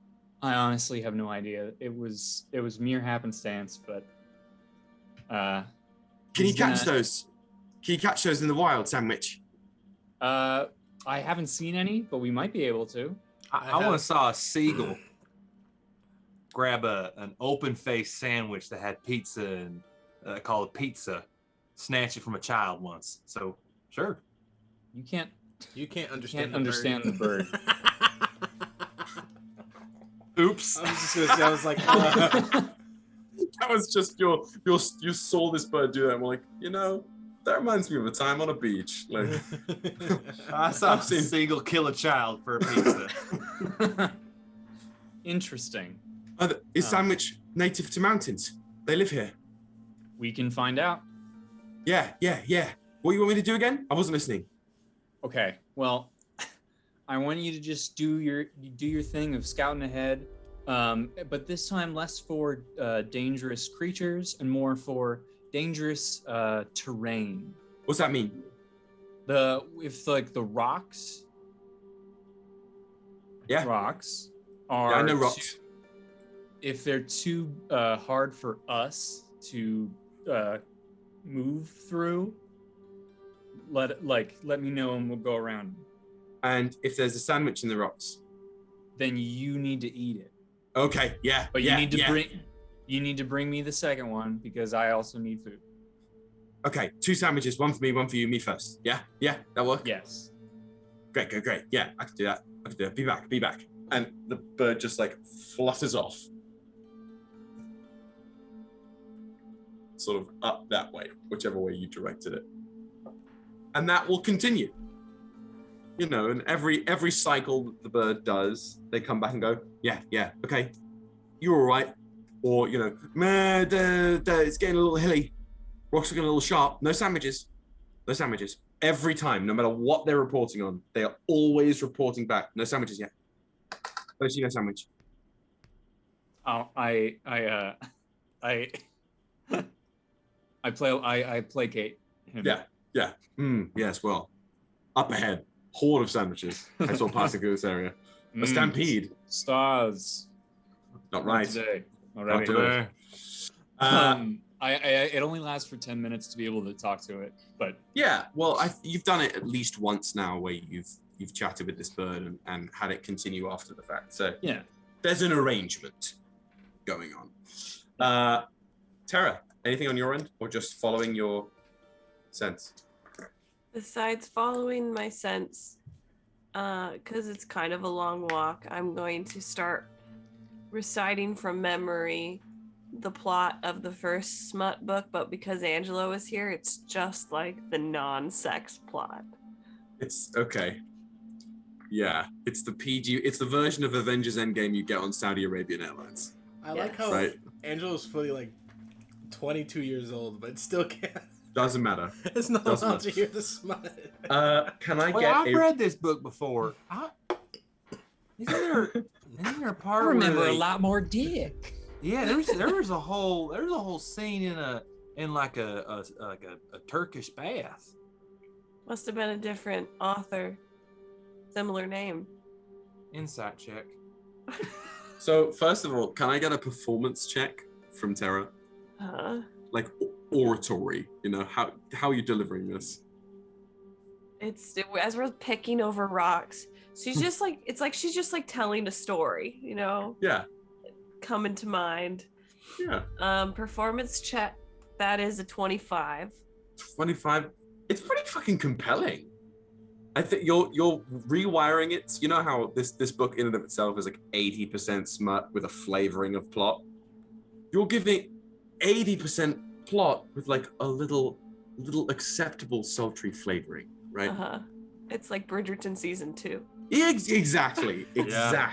You're focusing on the brother drama and this woman who's come from abroad, Miss you know, and her customs differ from theirs, and she is, you know, was raised in a very, very high class background down with a bunch of infernals down in the deserts, and they are hardened northern warriors. I mean, it's a completely different lifestyle change, and this is the sort of story that's going on. What's the insight? 22. Yeah, I mean, it sounds really similar to the Dragonborn and the Succubus, and you've read that book cover to cover. Yeah, I have. So as Terra's saying it, I look back and I just kind of like with my fingers kind of act out what is happening. To me? Yeah. Sure. But it's basically, since it's just physical gestures, it's entirely out of context. Yeah. It's just me going completely like out of nowhere. Because the story you're telling, Terra, is an interesting one. A very interesting one. I should be a writer. I should be a smut writer. And funnily enough, Angelo, with Terra telling you the story like this, it's obviously, it's fanciful, it's embellished, it's a story, but there are moments of it that are ringing at least sort of familiar to a story that your dad would tell you when he put you to bed in the very beginning. Nice. Don't like that. Don't like that at all. Nice. Just in terms of the journey and like meeting people and this specific kind of like the way they were meeting, except the way your dad told his version of the story, it was from his direct perspective as the traveler from the desert. I'll leave it at that. Was never with all the this author of this book action that you've described, I'd like all 4 of you to roll me a survival check with advantage. Advantage? Don't need to roll twice. I rolled a natural 20. Okay. The dice gods are trying to make up for me being 8. Ocho, ESPN 8. Ocho, ESPN Ocho. Thank you very much, mummy. What is this? I'm sorry. What is this? Survival with advantage. Dungeons and Dragons. What are we playing again? I thought we were Switch. playing checkers. I thought we were playing. That explains a lot. Echoes. Yeah, because all the smut and checkers. King me. What checkers are you playing? 18. 18? 21. 20. 29. You stupid. Yeah. Okay. So, the group of you actually sort of make fairly light work of this. I'm not going to call it quick work because it's just, sizable distance across rocky terrain. But given the sort of distraction with the story, Xerephina, your familiarity with this sort of terrain, the scouting bird that also Trix is going to do some loops in the air as well, and this habitual use of mold earth to smooth some of the tougher moments out, you guys, it doesn't wear on you nearly as much as it could. And in fact, about after the first mile and change, which roughly equates on this terrain to about an hour, you get into the swing of it and can sort of zone out. So I know, again, this is soft rulesing it, but just getting into the groove of it with how well you all rolled with that nat 20 as well, I'm going to give you guys on the second mile, the second portion of this, the benefits of a short rest, should you require it. Nice. Yeah, I'll spend a hit die. You know what that means? What does that mean? Xerephina, you get 14 HP, temporary HP from me. Poggers. Nope. Oh God! Don't make me redact the rest. Fuck you. All right, so 14. Yep, everybody in the party gets 14 temporary HP. Nice. All right, let me. Just gonna mark it on my D&D Beyond. Dungeons and Dragons Beyond. How do you do temporary HP on D&D Beyond? It's see where it says hit, current max oh, temp. I see. You have to hit the hit point drop down. Yeah, I see. 14, you said, Han? Yep. Nice. It's Poggers. at the end of the second mile, as you've come sort of through a couple wedged pieces of rock at the top of a small hill and are being to come down like a shale slope. I'm picturing, in Two Towers, when Frodo and Sam hide with the cloak on like this rocky hillside by the Black Gate. Ah, yes. It's that kind of sort of craggy rocky hillside that you've come down onto, not a pathway, but a convergence of two sort of similarly sloping, like slate hillsides that lead into a natural pathway, head veering towards the north and slightly divoting to the west. And it's in the middle of this natural pathway that you can see for the first time, stepping up towards it, this shimmering, mostly transparent haze lingering in the air. You have reached the outer confines of whatever field you first flew into. From the eastern side now, as opposed to the southern side. You guys just passing straight through and following the pathway? Yeah. Yeah? Yeah, bro. Okay. So, you progress through the field and in again. As you pass through, there's a wave of really heavy ozone smell that hits you, that sort of washes and clings to you now as you pass into it as opposed to out of it. It's almost like a slight sort of prickle or pins and needles sensation coming from without as opposed to within. You are now back within the anti-artifice field. How this functions: magic items, specifically weapons and magical foci, still function on their basic level. Any magical weaponry will still hit with +1, +2, whatever it is. If it has an innate property that, I don't know, like I remember Glitter Crash, like hammered shit extra hard, right? That's based on its forging and not its enchantment necessarily. That stuff is fine. For the magic players at home, any activated abilities of any given magical item or creation at the moment while in this field do not and will not work. So It's my tapped and won't untap. dancing. Yeah, dancing exactly. sword? Your dancing sword will not dance. What The about ring like of spell a staff? storing, like if it's a staff where you expend a charge to cast the spell, it will not work. Any of that at the moment. What about Spell casting, as far as you know, is still fine. You know, magical things like if any of Trix's breath weapon should still function. Yeah. question? Just to test out. Go ahead, Drew. No, it's okay. I was just gonna ask, what about the weapon bond? Describe it to me. What's the specific wording? Give me a second. It says, where'd it go? Oh, you can you perform a 1-hour ritual to create a magical bond between yourself and a weapon. Once completed, you can't be disarmed of this weapon unless you're incapacitated, and you can summon it as a bonus action to your hand. You can have up to 2 bonded weapons. The act of bonding to the weapon will work. The act of not being able to be disarmed will work. The summoning it to you will not. Okay. Good thing I summoned my harpoon early. Yeah, so basically, if you want that weapon, you gotta go back out and come back in. I already have it out. No, I was talking to Drew. Oh, I have my weapons on me. Okay, cool. You just can't, Yeah. willy-nilly lose it. Yeah, if I had dropped Cool. it or something. Yeah, I was just making sure. Well, I think we just keep walking, even though that's Yeah. weird. Sussy, if you will.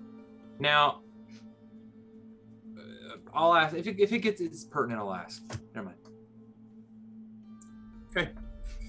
You continue up this pathway, now following this as opposed to meandering to find any entranceway deeper into the this particular section of the mountain range. As you go, the sort of dark gray and almost a deep navy slate begins to blanch in here. And it also, the rock starts to look less solid and craggy and become almost more porous, like coral or soapstone or the kind of volcanic rock that isn't obsidian. What's it called? Pumice? Pumice, there we go. That's exactly what it's sort of, but almost like a more blanched, it's somewhere between like dead coral and pumice. That's how I would describe this. Mm-hmm. And the further you go, the deeper into this field you get, the more and more odd it's all looking. And after about another 30 minutes of hiking, the temperature, or rather the humidity in the air, has significantly increased. The air feels more solid, a little wetter, kind of like it was outside in New York yesterday. Solid wet. And Those the are two words rock. that are on my dating profile. I was waiting for that phrase. I've been waiting for it all session. Thank you very much. The rock itself now not only going through this characteristic change, it's all looks like it's conjoined. The spongiform lattice work of these rocks are now less individual pieces of chunked slate and like larger edifices of rock, and now it's all one weird lattice work of sponge-like hollow rock. Everybody roll me a perception check. Oh no. Oh boy. 14. Maybe. I got a 9. 9. Okay, 9, 14. 27. Kenny-Ann? I dropped me die. Give me a second. I'll roll for tricks if you want. Please, yeah. Roll the 13 for tricks. Roll the 13. It's wisdom, right? Yeah. So it's just +3. So 16. Nat 20. What the dick? Is that your third? That's your third, I believe. Second. That's your fucking third. That's your third, my guy. That's my third. Yeah. Itch his neck. Nemi would know. Fuck this, man. Fuck this, huh? So 28. Fuck these, bro. Altogether. So I think it's everyone except Xerephina, who I think you're probably more like, why this look like coral though? Why this now look like one large coral bed? Why does rock look weird? Just one downside to D&D rolling, like you can be the smartest wizard in the world, and somebody can ask you to roll like a nature check while you're out in the woods, and it's like the trees they grow. They grow. It's my brother's bane of his existence. He's like, if I'm a rogue, why am I failing climbing a building? It's like, well, the dice god said no. It's called get good, loser. Yeah, get good, scrub. For the rest of you, other than Xerephina, you can hear down this particular pathway that curves. Now this, it's all become one homogeneous sort of strange stone. It curves slightly up and around to the right, and from down that way, echoing through the hollow parts of this rock, you can hear like chittering. This little like wet, irregular, clicking, chittering sound.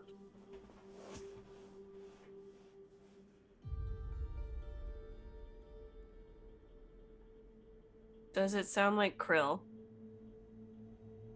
It's hard to say. At this distance, it doesn't sound like speech.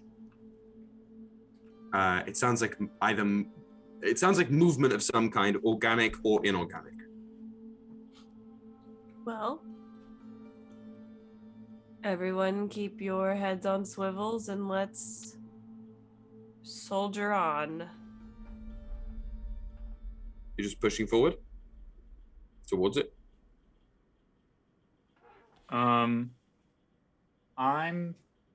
When my bird comes back and lands on my shoulder, I'm going to cast Beast Sense. If it's willing, I guess it's you fed it a lot. It's willing. The bird is willing. That's nice. and kind of like motion towards where we hear the skittering, and just kind of like want him to go and give it that directive, right? Because it allows you to connect to it but not fully talk, right? Yeah. I can just see through his eyes. So you and hear what he hears. Great. It's like walking. It's almost like the more natural side of familiar. Yeah. Right? Yeah. You sort of just like lock into this bird, and it gives you a little ruffle, and its eyes go white. Then what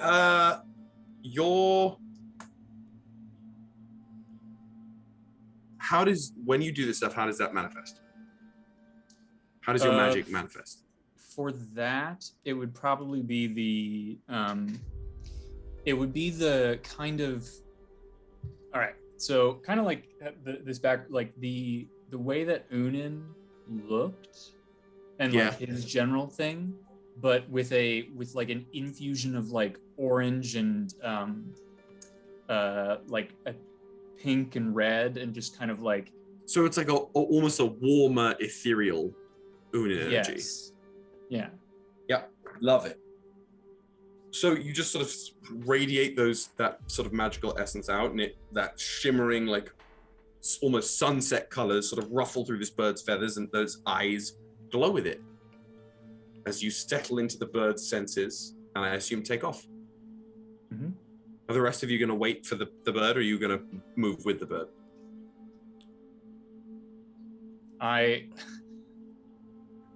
Oh, geez, this is gonna feel weird. Can someone carry me? Yeah, sure. Yeah.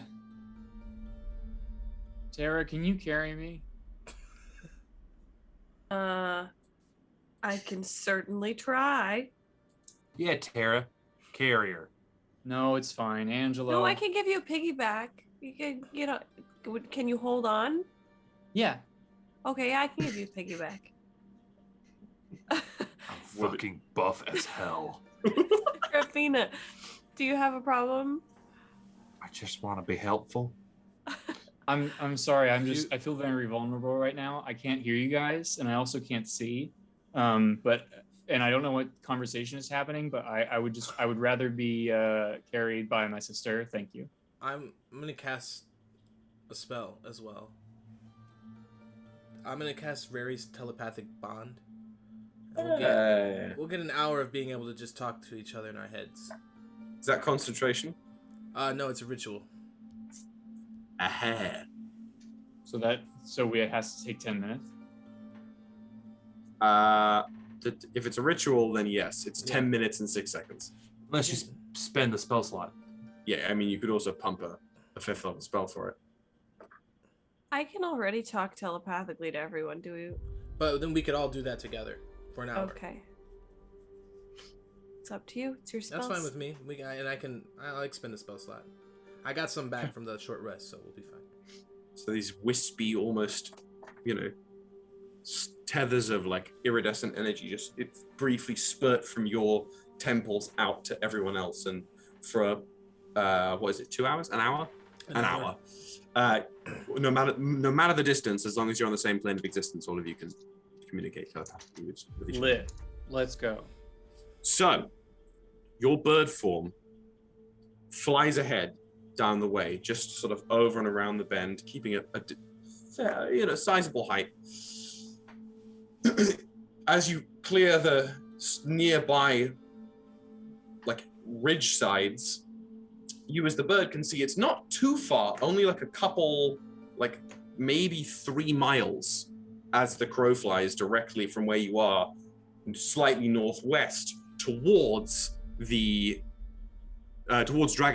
Though Dragonhorn itself is within the field and this distance, kind of hard to look at. It's like there's a sensation of almost static in the back of your birdie little neck here when you try and draw your attention to it, and your animal instincts are pulling you away from looking at that, which is okay given that what you are scouting is the road ahead of you.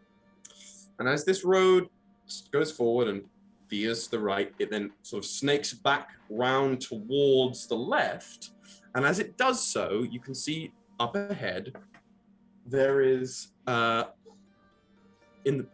either side of the road, or the pathway rather, nestled into this spongy coral-like rock on either sides are organic growths. On the left, there is some large bulbous bioluminescent thing, this like ovaloid thing that seems to be wrapped in this almost like dark brown-black mossy cartilage with pockets of the bioluminescent light sort of glowing through that, above which hovers something that looks like 2 sort of lattice work pieces of dark stone sort of looking like that, just floating above this bioluminescent orb. On the other side of the valley here is this thing that looks like it's made out of the same mossy organic growth, but it's in large honeycomb shapes. And it's 6 of these large cells put inside of the wall. With like some little dome on top of the 6 cells. And in between, sort of standing in the middle of the pathway, is a figure. They seem to be pacing back and forth, carrying some sort of large armament, and clad, it seems, from this distance at least, in the same weird stone that the whole area is made out of. And they don't look like a krill? I mean, right now, only the bird version of Ignis can see this. I'm relaying everything as I see it. Mm-hmm. For any further inspection, you'd have to A, both get closer, and B, do some perception.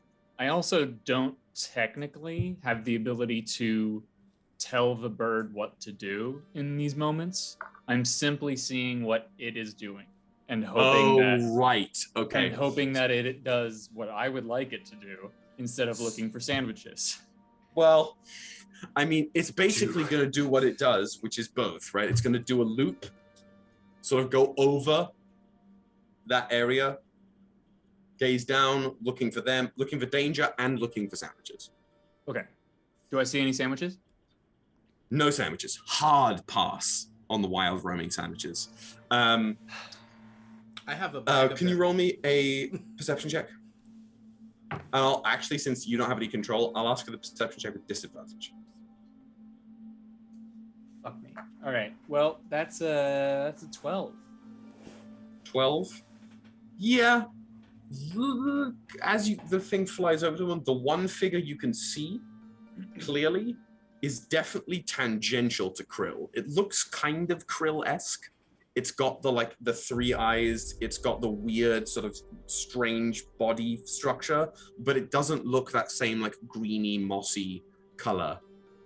Doesn't almost look like the Krill's exoskeleton kind of looks like it's a little wooden, and this doesn't look that way at all. On that, with that 12, you can see within the 6 hexagonal like hive structure, there are clearly figures in those little hexes, but they're all not sealed, but just closed up by a thin semi-translucent sheen on the outside of each hex. And so these three things are, or 3 group clusters of things, are like far enough apart. It's all one cluster. It's like one thing, right? You've got they're all wall 1. out. Yeah, it's wall 1 is bulbous thing with the floating rock. Wall over this side is hexes, and patrolling between the 2 in the like 15 feet that it is, maybe 20, is this one visible figure. And the bird loops back around towards you guys, probably lands on lands on you, Ignis, while still being carried. I let the thing drop, but I maintain concentration so that I can go back into it if I have to. Should you want to? Lasts for like an hour. Yep. Yeah. So essentially, I don't know. I don't think that we should talk to this person thing, right? Well, you did to me, and that kind of worked out okay. Yeah, did it. I don't think that had any. It was going okay until I went running into a field. Well, it wasn't that. It was because you ran into the field. It was that the 2 people that we had showed up, and met had lied to you. Also, I would say that in that situation, our just kind of like needs clashed a little bit. This is more of like that's a person or a thing guarding an evil place. So I don't think reason's gonna help. You never know. Yeah, they may have answers. We were guarding all of this. I think my vote is that we go in and we hit hard and we hit fast. Ask questions later. I haven't had any run-in with what do y'all call them? The trill? Krill. Krill. Oh, okay. Are they? Do they operate like independently, or are they like big bugs? They're kind of hive mind, right? The ones you've met were just like basically normal refugees. Yeah. The only ones you've met have actually only ever acted independently.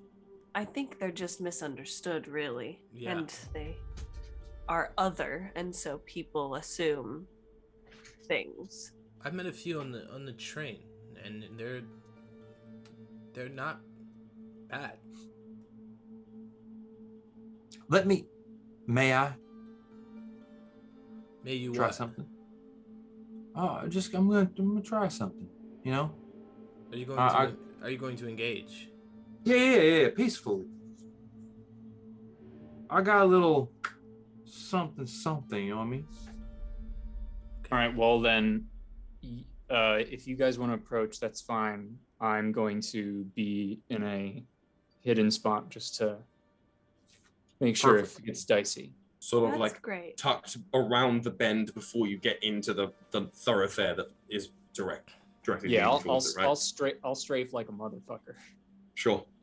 How far do you want to? What's the maximum distance away you want to be? Just from my thoughts. Okay. The maximum distance would probably be 60 feet. Great. That puts you right at the bend, so you can literally be out of sight. Yeah. Okay. Angelo, Terra, are you heading up with? I'm gonna go with Xerephina. Yeah. I'm gonna go with Xerephina as well, because Party of 3. I think the two of us are probably the most charismatic people to talk this person down. Trix is getting really into it, and she goes like, Trix, you can use your words. Also, we're connected mentally, so if you wanted to, you could. Oh yeah, that's kind of fun. I think, Trix, use your brain. yeah, I'm gonna go fly up, vantage point, look down, and if it gets hairy, I'll come down. Yeah, High up top of the hill. I don't really want to be like behind everybody. I was hoping to be able to like kind of move around in a large arc. Well, the problem is they're in the middle. You're all currently moving through a path in the middle of a fairly high ravine. Oh. Right. So you're either back at the corner of the pathway here, or you're trying to strafe and hide up the hillside, the steep hillside. Ignis, how big are you, Ignis? Are you like? Excuse me? No. I'm just wondering if Trix could carry you. You know? I mean, yeah, I'm lithe. I personally feel fairly good about my odds giving you a lift. If you're comfortable with that. Yeah, I've done it before. I mean, I'm no troop carrier, you know, no wyvern. I was not going to train to be one, and I'm not one of the actual wyverns themselves, right? But I mean, I feel pretty good about it. Okay. You're a LAT yeah. and gunship. Take us around, so that we kind of have their flank. Yeah, that's where I was going to go anyway. That sounds good. So she grabs you up by the armpits, like Simba, and just sort of awkwardly goes, right, see ya. And with a couple wing beats, you guys are up and off into the air, circling wide around before sort of sliding down onto a smooth coral-like hilltop, just on the right flank, looking down towards basically, if you followed where the hexagons are on the wall, all the way up that hillside, you're sort of up the top of that hillside. Wunderbar. My vanguard, Xerephina, as you head down you're just going down the middle? Yeah, but as I do it, because what from conversations or just, I don't know if we necessarily have conversations, but just from understanding how Highland wants to be redeemed, it's never about like give me strength. It's just knowing that strength is within you. It's not like not some goodly gook sky person giving you this power. It's within you. So I grab that little pendant I have and also kind of grip my harpoon walking stick, and I just know that this is gonna go well. And they're gonna see my way. And I'm gonna do my channel divinity, emissary of peace. Okay. So for the next 10 minutes, I got a +5 on my persuasion, which gives my persuasion a +13 in total. Damn. So okay. So you're feeling extra verbose and pacifistic as you head up this pathway. Yeah. So as the three of you push in and come around the corner and down this sort of ravine path towards this entanglement here, as you come around the bend 60 feet away, the bioluminescent pod just glows and pulses with this sickly light as the stone thing atop it, floating above it, cracks open, and this just green, that same sort of listless pale green energy, a sphere of it, crackles in the midst of these two floating pieces of rock, almost with a crystalline structure in the middle, like a large eye watching. I've played Destiny. Yeah, you know this. That's exactly where this thing's living at. This thing in the middle, it's like robed-ish, tattered robes from the waist down, almost as if the cloth, dark brown cloth, was tied to this thing's exoskeleton. It pivots and looks straight down towards you. It's about almost 7 feet tall, fairly broad but spindly. Looks very wiry, with like this kind of fleshy, just pure muscular mass, gently writhing in between these large exoskeletal plates that look made out of this same weird, smooth coral pumice rock. It's got like, exoskeletal shoulders and a breastplate and all this weird natural armor with exposing a little piece of exposed musculature beneath. These three sort of that eyes glowing the same pale green as all of this bullshit. Little head appendages of that same coral stone. And the bigger deal is the lunk of honestly metal on its shoulder.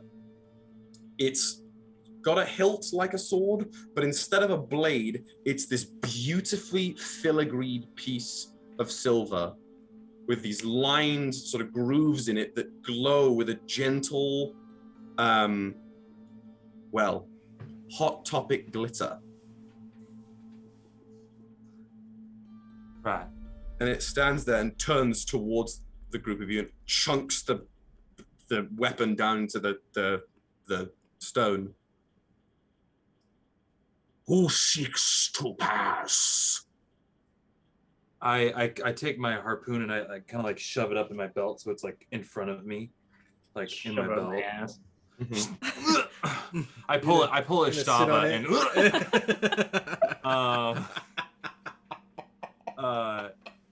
and I watched that clip. I remember that shit. Yeah. And I just kind of just some simple refugees. We see our ship.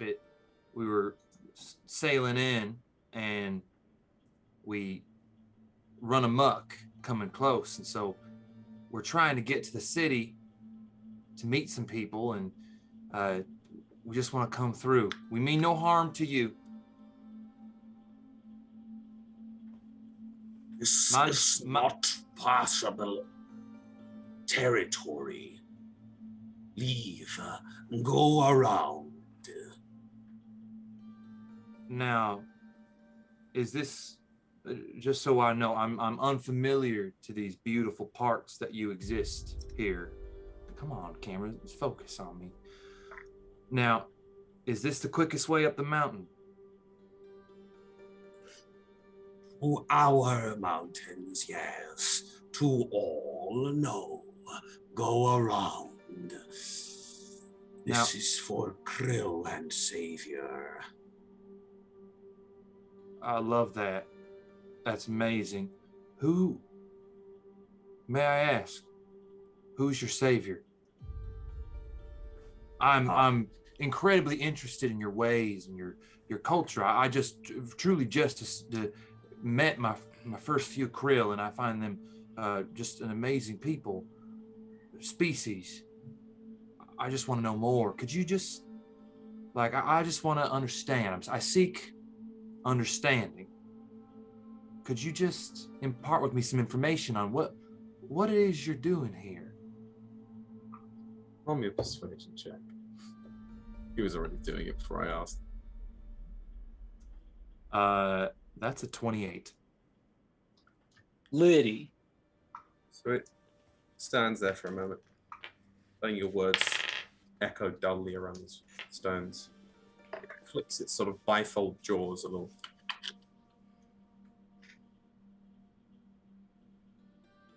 It takes its sort of flips its grip on its weapon and chunks it into the ground. And as it does so, some of the pieces of rubble float up a little bit and drift back down. As he does that, I motion to us to kind of just like almost find a little like outcropping of rock and lean up against it and like I'm intent and listening.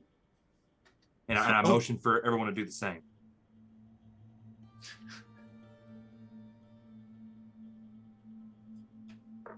From the hexes on the walls, some of the little weird bio like sheaths that cover them sort of peel down, revealing a few more, much smaller krill that look much more like what krill you've seen, just instead of their usual exoskeleton, this same weird bleached white stuff peering out and watching. About 6 of them. One in the center lets go of the weapon and steps forward a bit.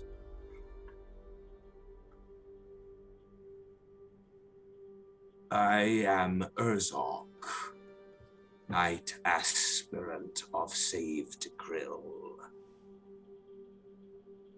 We are here because Savior brings us to new grace.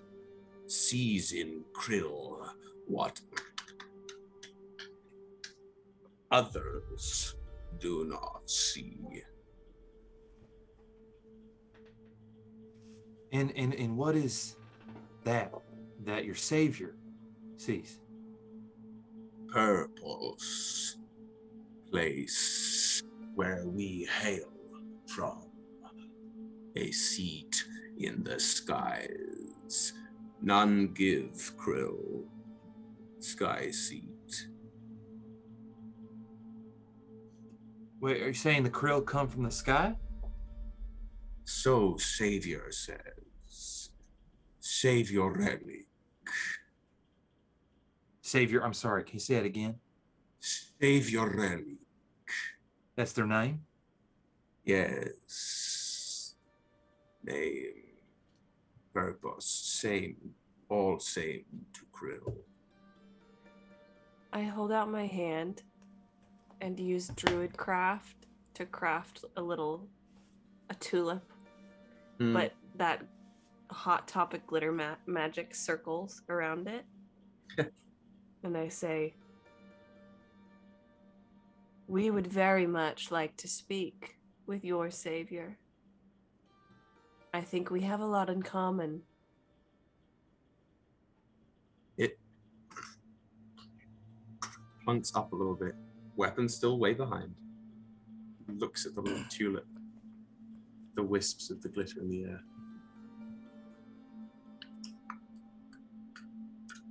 And it holds its 3 like pronged hands up, cups them, and with a little wreathing of their same pale green flame, but this time laced with hot topic glitter, they make, it's almost like a vitrified, fossilized tulip in their palms. Much in common with Krill. Sort of cups it and sort of crushes it back up into glitter.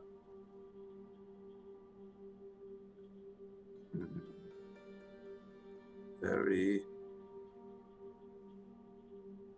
curious. You do not wish to hurt Krill. We have no desire to hurt you or your kind. We seek understanding. We actually have a history of helping your kind. Erthe not wish to harm refugee travelers. Erthe. And it's in the middle of Erthe speaking that from up on the top of the hexes and that from that strange little like dome of moss, there's a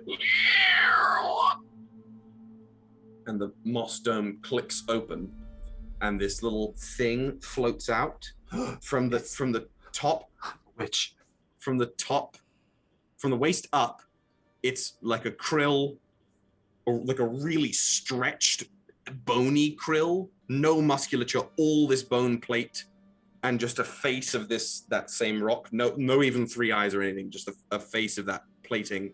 And from the waist down, it's a bunch of spindly, almost spider-like legs, 6 of them, that propel it through the air like a jellyfish. And it swoops down, hovering just like 10 feet above Erthe. Night. Upstairs. And Erthe instinctually takes a knee. Intruders. Be good. Before it can even finish its sentence, it hones in on you, Terra, and you just feel this pressure as it looks towards you.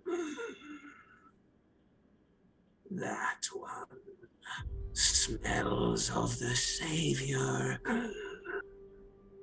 Bring her to him.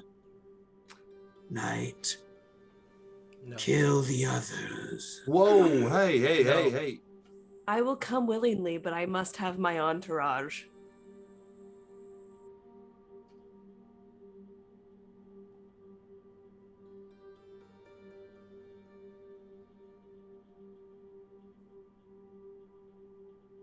They are spare.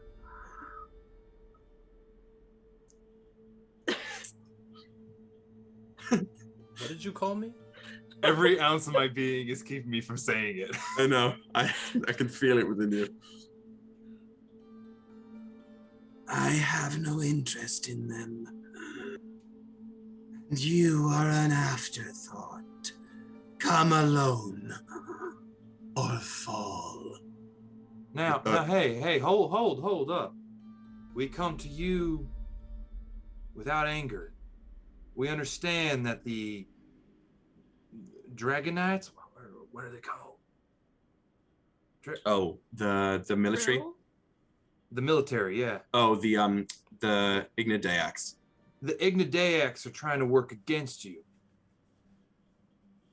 We've been persecuted by the Ignideax. We want to help find an understanding. You're not gonna do any good for your cause, for your savior, if you harm us. What will that say to you when people come with arms outstretched if you slap them away? We are here to help and to understand. If you go and kill any sort of traveler that goes through your lands, what does that say about you? Seeking peace. I have my weapon drawn. Up on the hill. Yeah. At your cue, Trix is going to take her heavy crossbow out, and it's like got full prone on the hillside. And I'm ready to just pull it down. Waiting for it. Can you roll me another persuasion? And I say as I finish with, we seek peace. And in fact, understand it. As before you roll, we seek peace and understanding. From their need position, Erthe looks up towards the floating one, and in common says to them, Travelers mean no They carry goodwill. So roll with advantage That's my guy. Thank you, Urzok. for persuading him the first time. Double natural ones. If only. That is a 32. Ooh. I rolled a 19. This thing floating through the spider legs, propelling them in the air, they stop, and it floats down, letting its 6 leg sort of nestle into the stone. It screeches to the wall, and all the 6 other krill that are in the wall hop down and sort of semicircle behind you, and this spindly one. I am Silex, wizard of the Carnifex. If what you say bears truth, Savior's truth, lay down your weapons and follow. And that's where we'll pick up in a week. Fuck. Welcome to the mountains, y'all. This is way spicier than I thought it was going to be. We have not had some persuading nonsense in a minute, and I'm all here for it. I'm so here for not having to deal with krill stat blocks. So Don't you mean hive slap stat blocks? I don't know what you're talking about. Actually, if you were a lore hound, well, that's all I'll say. Read the books. The Destiny books? Fuck no. Yeah, don't.